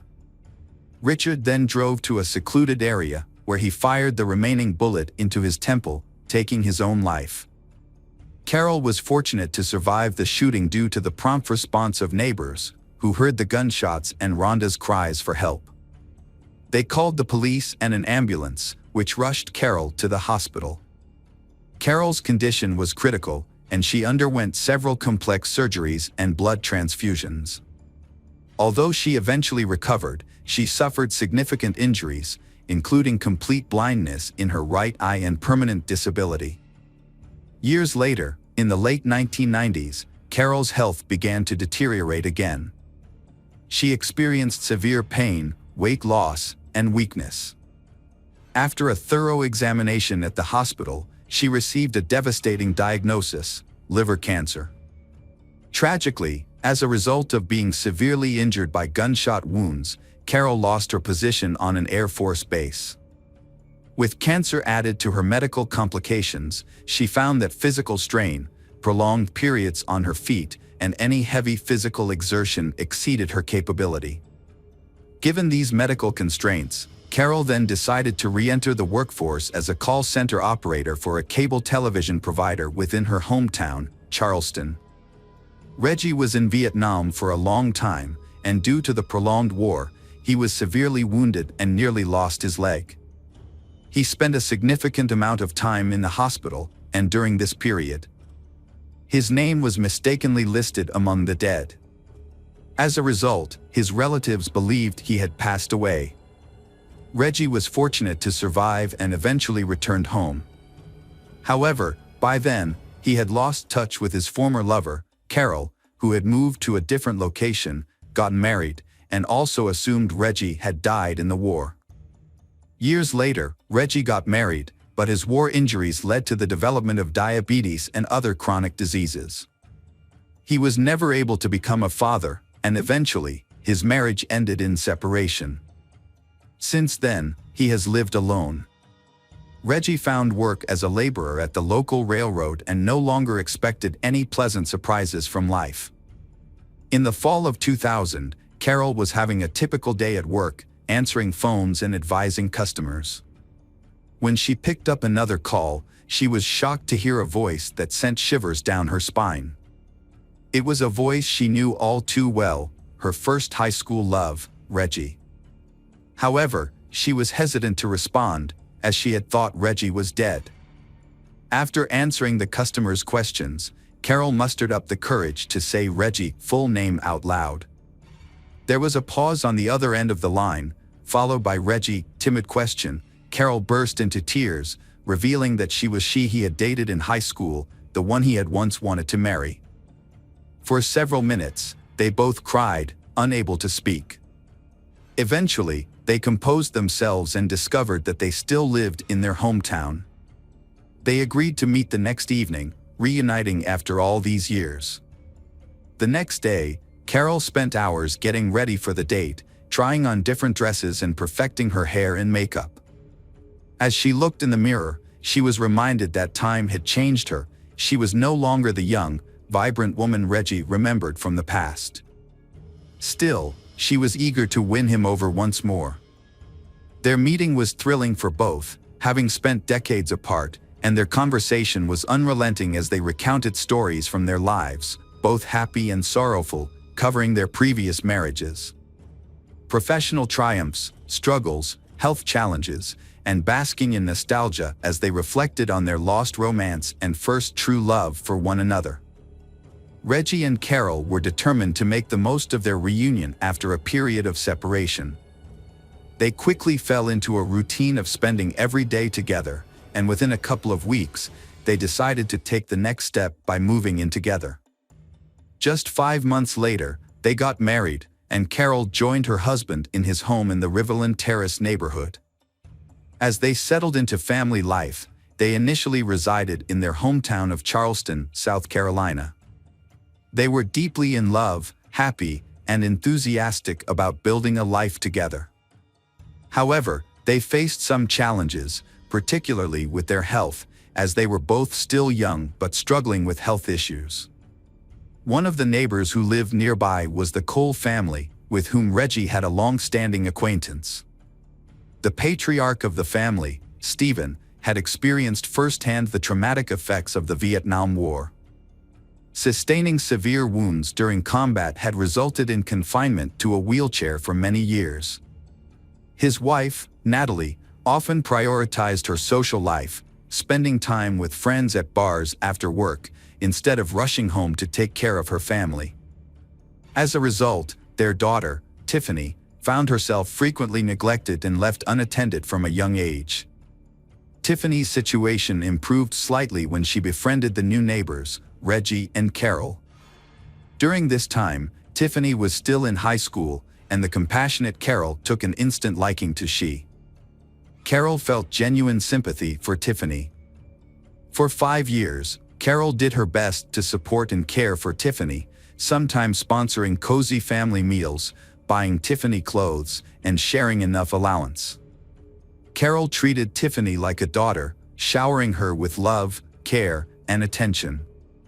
When the Carol and Reggie decided to sell their Chevrolet Lumina minivan in 2004, Tiffany asked to buy it from them on an installment plan, as she desperately needed a car but had no money. They kindly offered to sell it to her for a minimal amount, which they divided into 12 monthly payments. In early 2005, Carol and Reggie made a difficult decision to leave their home and relocate to Florida. Their health had begun to decline significantly, and doctors advised them to move to a warmer climate with ocean access. Since Carol and Reggie were both retired, they decided to make a big change and start over. Carol and Reggie sold their large home in Charleston and bought a new place in Jacksonville, Florida. They also purchased a new Lincoln Town car. They was very happy and settled into their new life, making plans for their future together. Carol would call her adult daughter Rhonda every day to share her thoughts, plans, and daily experiences. However, in June 2005, Rhonda was surprised and concerned when her mother didn't call her as usual.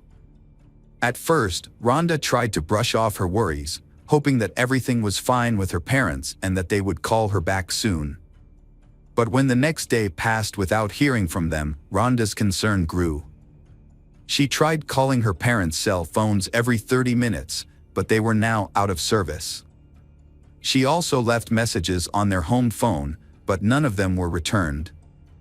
Rhonda set out on a solo road trip to check on her mother and stepfather in another state. After a 5-hour drive, she arrived at their house. What struck her as unusual was the absence of a car in the driveway. Things only got stranger from there. As she approached the front door, she found it slightly ajar, an eerie quietness, and a light on in one of the rooms despite the bright sunlight outside. Rhonda called out for her mother and stepfather Reggie, but received no response. She ventured into the kitchen, where she was greeted by a scene that looked like a sudden and mysterious departure. A table was set for two, with food that appeared to have been left untouched for days. The rest of the house was also in disarray, with belongings scattered about and doors and cupboards left open. Adding to the sense of abandonment and unease, their bedroom showed signs of a thorough search, but it was unclear what the person was looking for or who was responsible. On the bedside table, essential medications were left behind, including her mother's cancer pills, which she took 3 times a day, and Reggie's insulin, which he administered hourly. Notably, their cell phones were completely out of battery, rendering them useless. Rhonda quickly realized that her mother and stepfather were unable to leave their home without their essential medications and cell phones. She immediately contacted the police to report the incident, alerting them to the suspicious individuals. They in the car was quickly added to the wanted list, and all bank cards belonging to Carol and Reggie were frozen. The first few days of the search yielded nothing, with no sign of the imposters or any witnesses. However, on June 12, several developments led the police to close in on the perpetrators.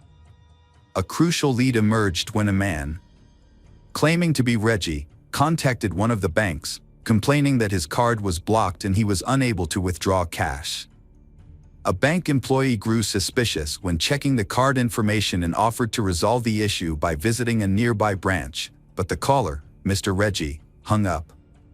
Minutes later, a woman called from the same number, claiming to be Mrs. Carroll, and reported a similar problem with her card being blocked. When the bank asked her to visit a branch in person, she refused, citing health issues, and urgently requested access to her savings.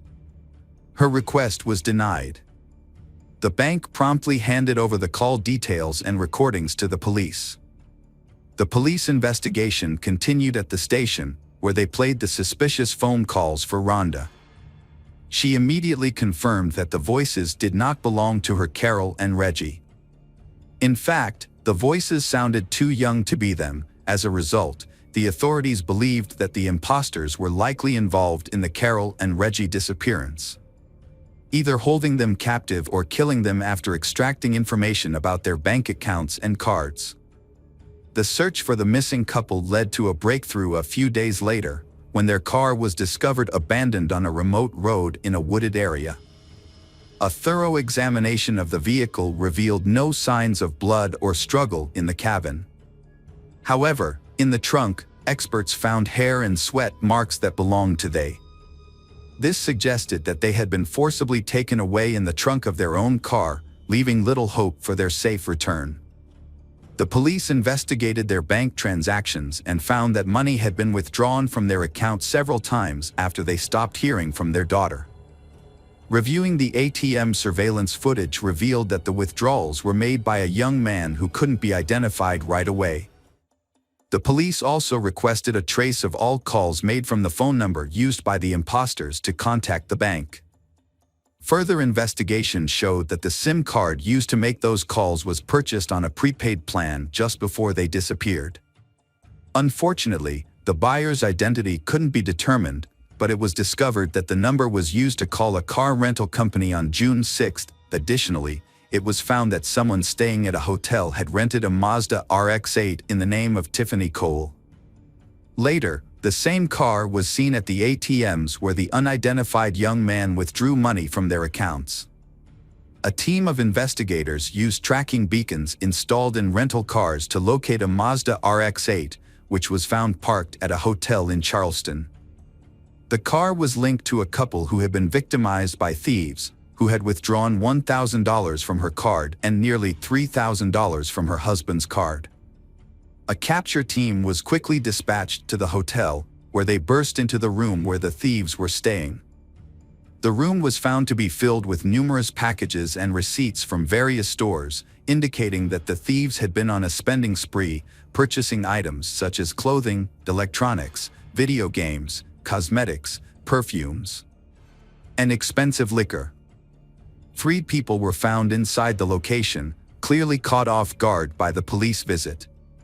Tiffany Cole, 23, her boyfriend Michael Jackson, 24, and Alan Lindell Wade, 19, all appeared surprised, confused, and frightened as police placed handcuffs on their wrists. The trio was taken to the police station, separated into different rooms for questioning, and initially pretended to be unaware of the accusations or refused to speak.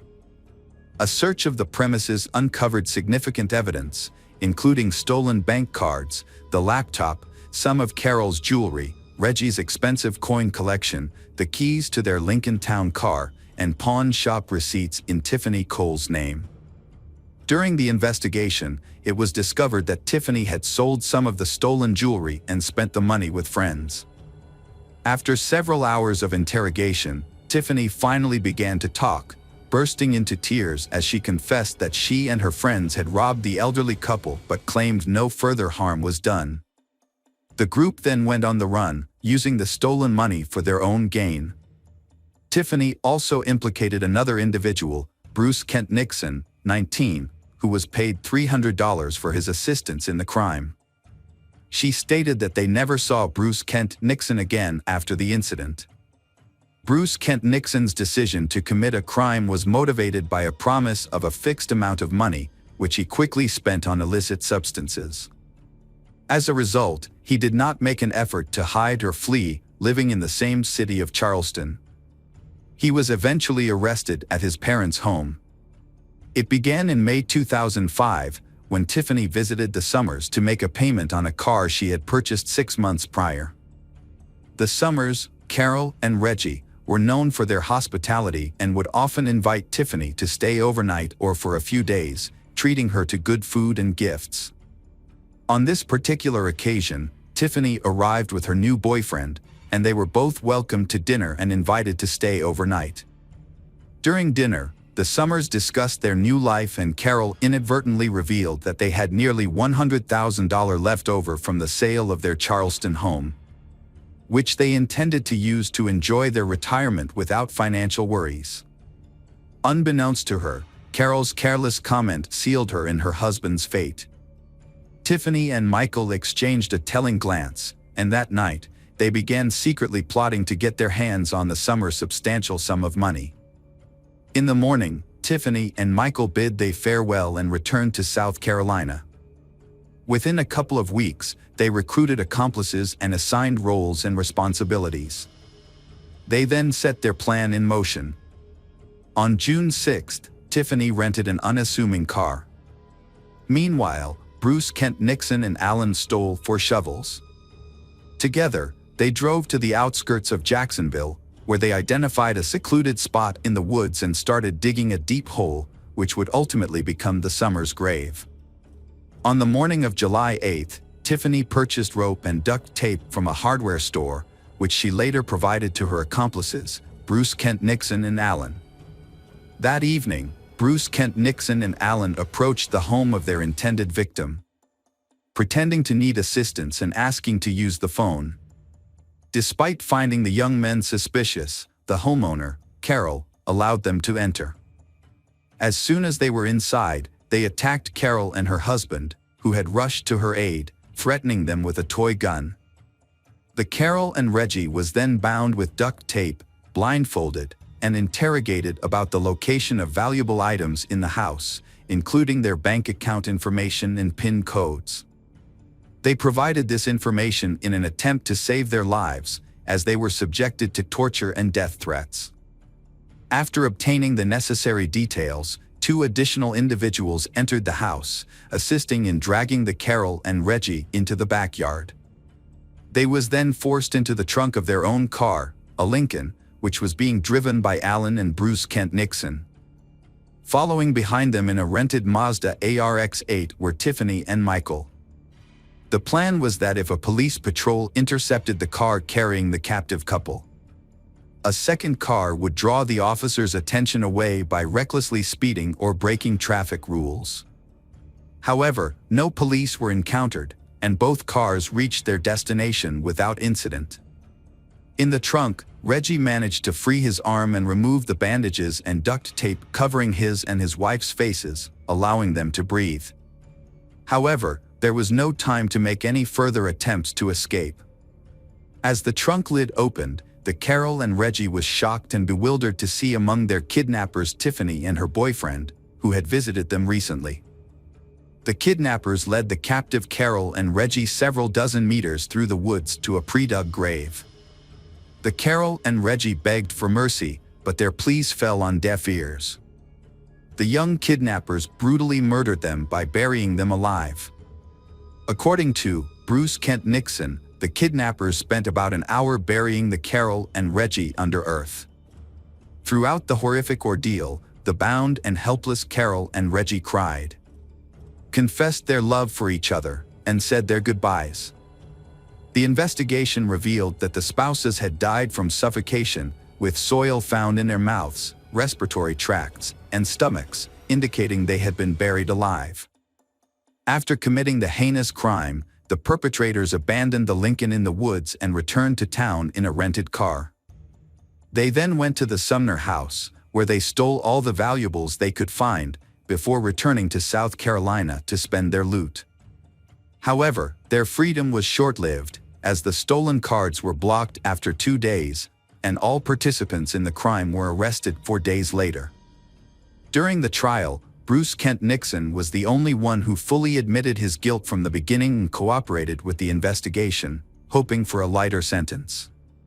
He led the authorities to the burial site of the spouses and provided a detailed account of the events of that fateful night. In contrast, Tiffany claimed that her boyfriend, Michael, was the mastermind behind the crime, driven by greed after learning about the large sum of money the Sumner family had received from the sale of their house.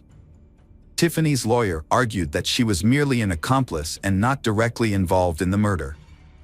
Michael and Alan chose not to testify, but the evidence against them was overwhelming.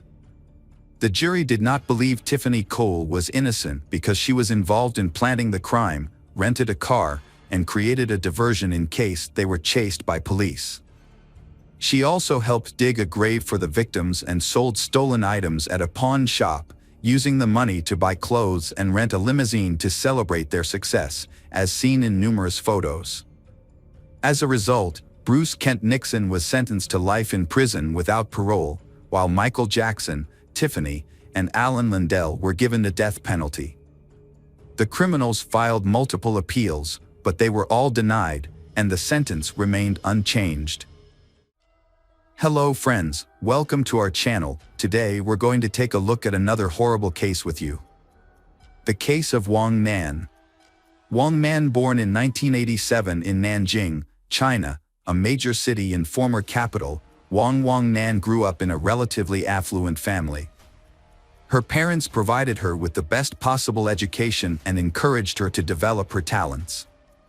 After completing her secondary education, Wang Nan enrolled in a prestigious university, where she studied business and finance, and also learned several foreign languages.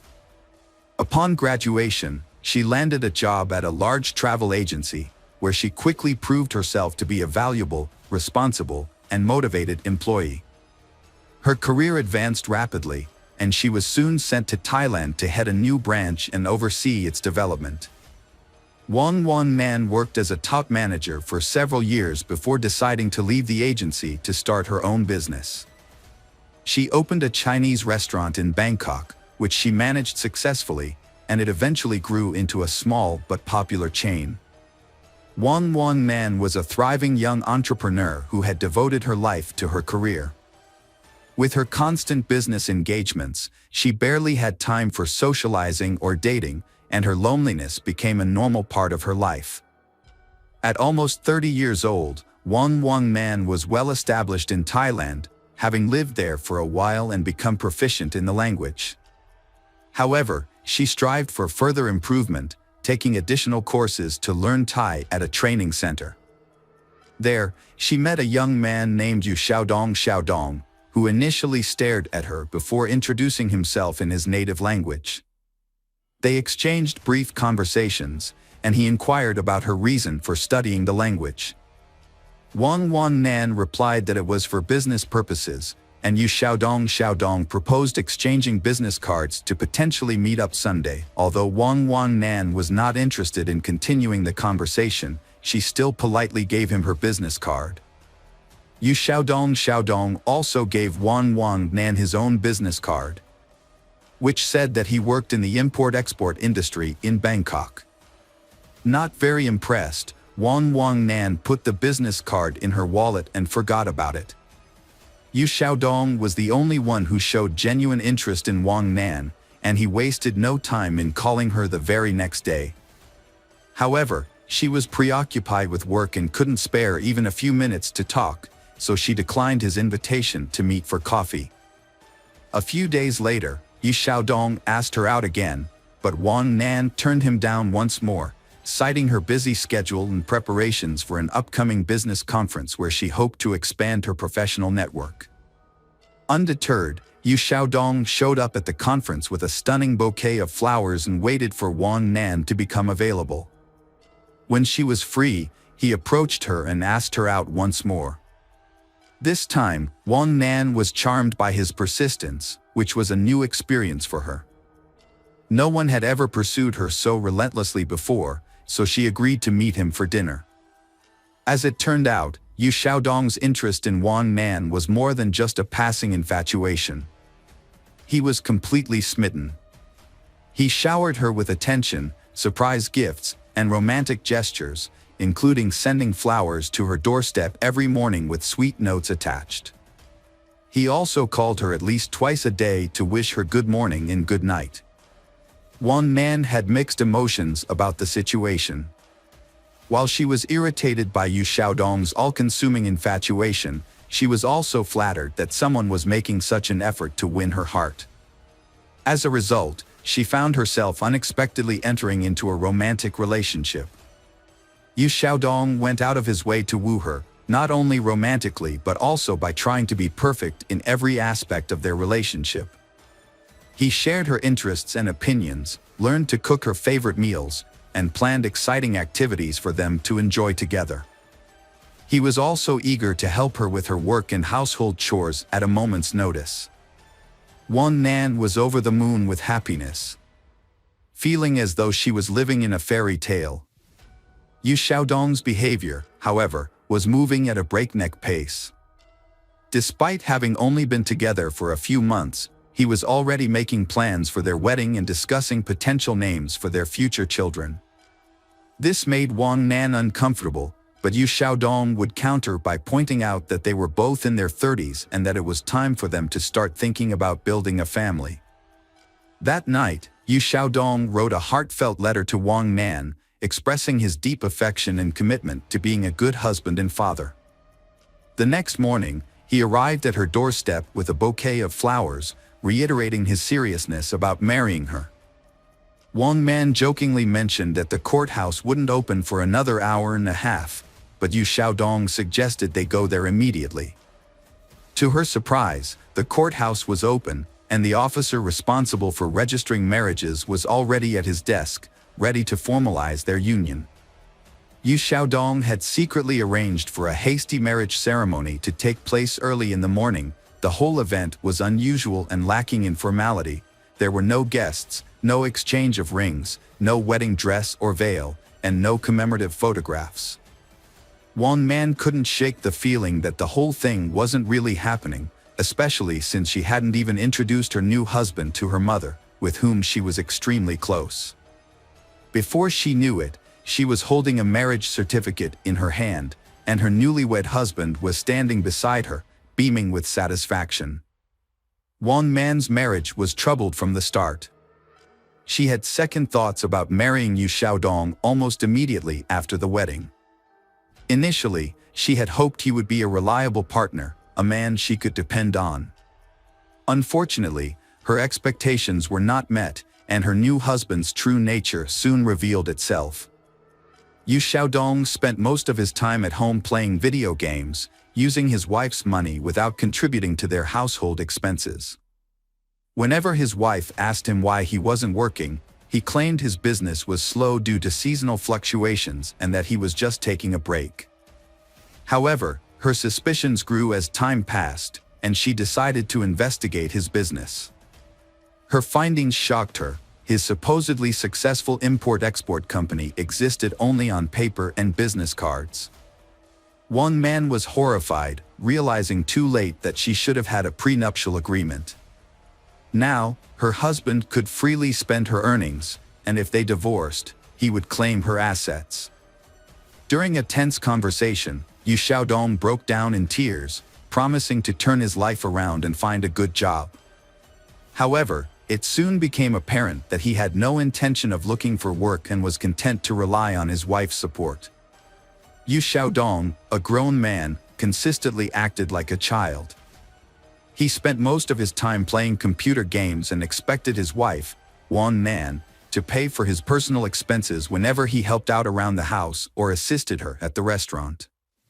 Wang Nan eventually had enough and told him she would no longer give him money unless he got a job. The next day, Yu Xiaodong disappeared, taking their marriage certificate and Wang Nan's identity card with him. Wang Nan only discovered the missing documents that evening when her accountant called to inquire about a large transfer of funds from her account. She was shocked, as she had not authorized the transfer. However, she immediately suspected her husband's involvement. It turned out that Yu Xiaodong had transferred more than $500,000 into his own account, using the stolen documents to deceive the bank into thinking it was their joint decision to transfer their shared money. Wang Nan quickly reported the theft to the police, who tracked down Yu Xiaodong a few hours later as he attempted to withdraw some of the stolen money. Confronted by the police and his wife, Xiaodong broke down and begged for forgiveness on his knees. He confessed to losing a large sum of money through gambling, which had led to threats of death and demands to repay the debt. This was not his first brush with the law. as he had previously served an 8-year prison sentence for robbery in his home country of China. Wang Nan was consumed by shame as she learned the truth about her husband's past. Despite this, she believed that his addiction to gambling was a disease that could be overcome, and she wanted to help him recover and return to a normal life. To support him, Wang Nan agreed to pay off half of his debt and offered him a job as heater of one of her restaurants. Initially, Yu Xiaodong appeared to be grateful for the opportunity and took his new role seriously. He even developed a promising strategy for the restaurant's growth. However, his enthusiasm was short-lived. Before long, he began to spend more time playing computer games and indulging in other leisure activities. Meanwhile, Wang Nan discovered she was pregnant and shared the news with her husband. Yu Xiaodong initially expressed reservations about the pregnancy, and in a moment of hesitation, asked his wife to consider an abortion, which she flatly refused. The disagreement escalated to the point where he threatened divorce and division of their property, but eventually, his demeanor softened, and he apologized for his rash words. Yu Xiaodong later admitted that his outburst was driven by emotional anxiety, but ultimately, he was happy about the impending arrival of their child. However, things took a dramatic turn 2 months later. During a fateful trip, Yu Xiaodong suggested that his wife purchase life insurance, citing the pregnancy as a reason to safeguard her well-being and that of their unborn child in the event of any unforeseen circumstances. This seemingly caring gesture came after a period of harmony in their marriage, where he had been attentive, supportive, and diligent in his role as a husband and expectant father. Wang Nan quickly agreed to her husband's suggestion and even wondered why she hadn't thought of it herself. They purchased insurance the very next day. A couple of weeks later, Yu Xiaodong proposed a vacation to help them relax and unwind. Wang Nan was initially hesitant, but her husband was insistent. He pointed out that they had never had a honeymoon and that traveling with a baby would be difficult in the coming years. He also felt that they needed a break to clear their minds of the stress and negativity they had been experiencing. Wang Nan was eventually won over by her husband's arguments and agreed to the trip. He took charge of planning the entire vacation, choosing the destination, booking the hotel, and organizing activities that would be enjoyable and educational, yet not too strenuous for Wang Nan's pregnant state. Wang Nan was happy to leave the planning to her husband and was pleased to see how much effort he was putting into making their vacation special. On June 7th, they visited the park for the first time and spent most of the day exploring its many beautiful sights and lookouts. However, as the summer evening wore on, the park became increasingly crowded, with tourists everywhere. As the sun began to set, Wang Nan noticed that her husband, Yu Xiaodong, was growing angry and nervous. When she asked him what was wrong, he explained that the crowds were ruining their chance to enjoy a romantic sunset in peace. Despite his initial frustration, Yu Xiaodong tried to make the most of the situation, suggesting that they could still have a romantic moment as the sun set. As the park began to clear out, he climbed the fence of the observation deck and called out to his wife, Wang Nan, to join him, promising her an incredible view. However, Wang declined, citing the darkness and potential danger.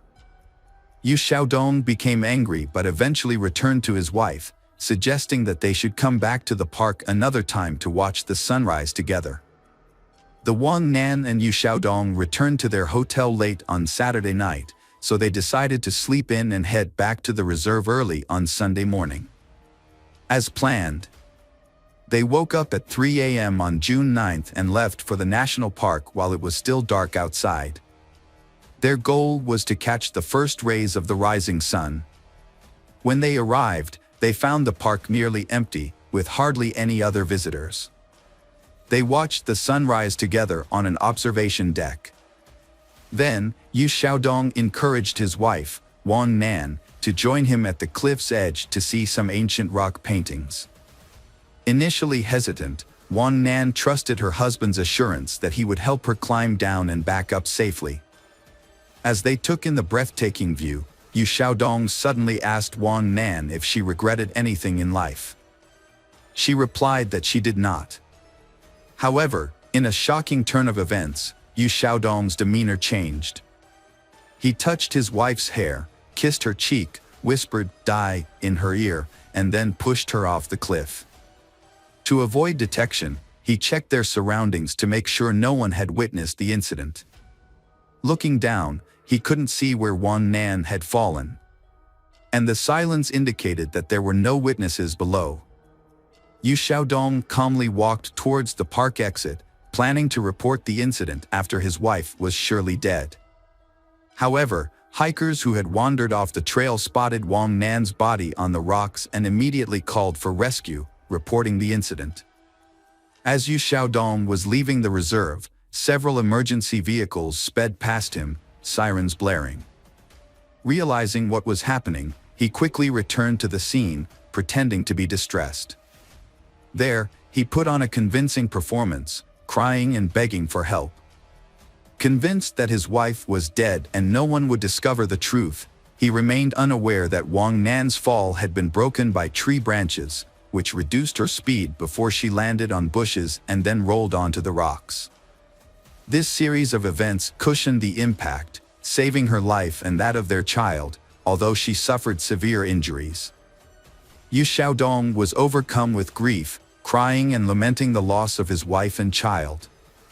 However, his wife suddenly regained consciousness and attempted to speak, but was unable to. The people around her noticed the genuine horror on Yu Xiaodong's face, but he quickly composed himself and leaned in close to his wife. In a hushed tone, he warned her in Chinese to remain silent if she wanted to survive. Wang Nan's injuries were severe, including head trauma, multiple fractures, lacerations, soft tissue contusions, ruptured internal organs, and massive blood loss. Her spine was also severely damaged, leaving doctors concerned that even if she survived, she would likely be paralyzed and never walk again. Wang Nan spent several days in a coma, connected to life support machines, during which time her husband remained by her side constantly. However, despite his devoted appearance, Yu Xiaodong's intentions were sinister. Every time he was alone with his wife, he thought about how to complete the job without arousing suspicion. His actions were a ruse, hiding his true intentions behind a mask of love and devotion that he examined the devices, but couldn't find a way to quietly disable them.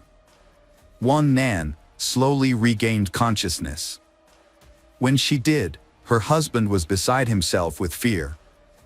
He stayed with her constantly, terrified that she would reveal the truth to the police at any moment. When they were alone, he threatened her again, saying he had nothing to lose. During the initial police interrogation, the Wang Nan supported her husband's claim that her fall was caused by dizziness. However, when her husband briefly left the room, Wang Nan asked the nurse to call the police again and prevent her husband from re-entering. It was then that she recounted the disturbing story of her fall, alleging that her husband had attempted to kill her. Yu Xiaodong suddenly burst into the room, shouting that his wife was delusional due to her head injury and that he would never harm her or their baby. His explanation was not believable, and he was arrested on the same day. At the hospital, he was charged with multiple crimes, including attempted murder and intimidation after her husband was taken into custody and sent to jail to await trial. Wang Nan finally felt a sense of relief. Although she still had a long and difficult recovery ahead of her, she now felt safe. Wang Nan initially held on to hope that her pregnancy could be saved, despite the severe fall. However, her medical team advised her to terminate the pregnancy due to the large amounts of painkillers and antibiotics she was receiving, as well as the multiple surgeries she underwent under general anesthesia. The doctors prioritized Wang Nan's life, warning her that the fetus was unlikely to survive the strong medications. This news came as a devastating shock to Wang Nan, but she ultimately followed the doctor's advice. During the trial, Yu Xiaodong vehemently denied any wrongdoing, sticking to his claim that the incident was an accident. He remained calm and composed in prison, hiring skilled lawyers and expressing confidence that he would either be acquitted or receive a lenient sentence. In contrast, the investigators and prosecutor were convinced that Yu Xiaodong had deliberately committed the crime. Motivated by the prospect of collecting a substantial insurance payout and inheriting his wife's fortune, which was valued at nearly $2.5 million at the time. During an interrogation, Yu Xiaodong made a shocking revelation about his motive for the heinous crime. He disclosed that he was angry with his wife for not paying off his entire debt, which had accumulated due to his gambling habit. In his mind, if his wife truly loved him, she would have cleared all his debts since she had the financial means to do so. This perceived betrayal led Yu Xiaodong to believe that his wife did not love him, and therefore, he felt justified in punishing her. After making this astonishing confession, the defendant became silent, seemingly aware that he had revealed too much. He attempted to retract his statement, claiming that he had been misunderstood. Nevertheless, his unexpected admission, combined with Wang Nan's testimony, was sufficient to secure a lengthy prison sentence. In March 2021, Yu Xiaodong was found guilty and sentenced to life imprisonment. However, he and his lawyers filed multiple appeals, and 6 months later, the Thai court showed unusual leniency by reducing the life sentence to 10 years in prison. Wang Nan and her family were shocked and outraged by the lenient sentence given to Yu Xiaodong, believing it would set a bad precedent and encourage others to commit similar heinous crimes. Yu Xiaodong received a sentence of 10 years for attempting to murder his pregnant Wang Nan. As of now, Yu Xiaodong is serving her 10-year sentence while Wang Nan is challenging the court's decision. Meanwhile, Yu Xiaodong is filing appeals to prove her innocence. Wang Nan has successfully restarted her business in 2023 and also established an organization that provides support to women who have been affected by domestic violence.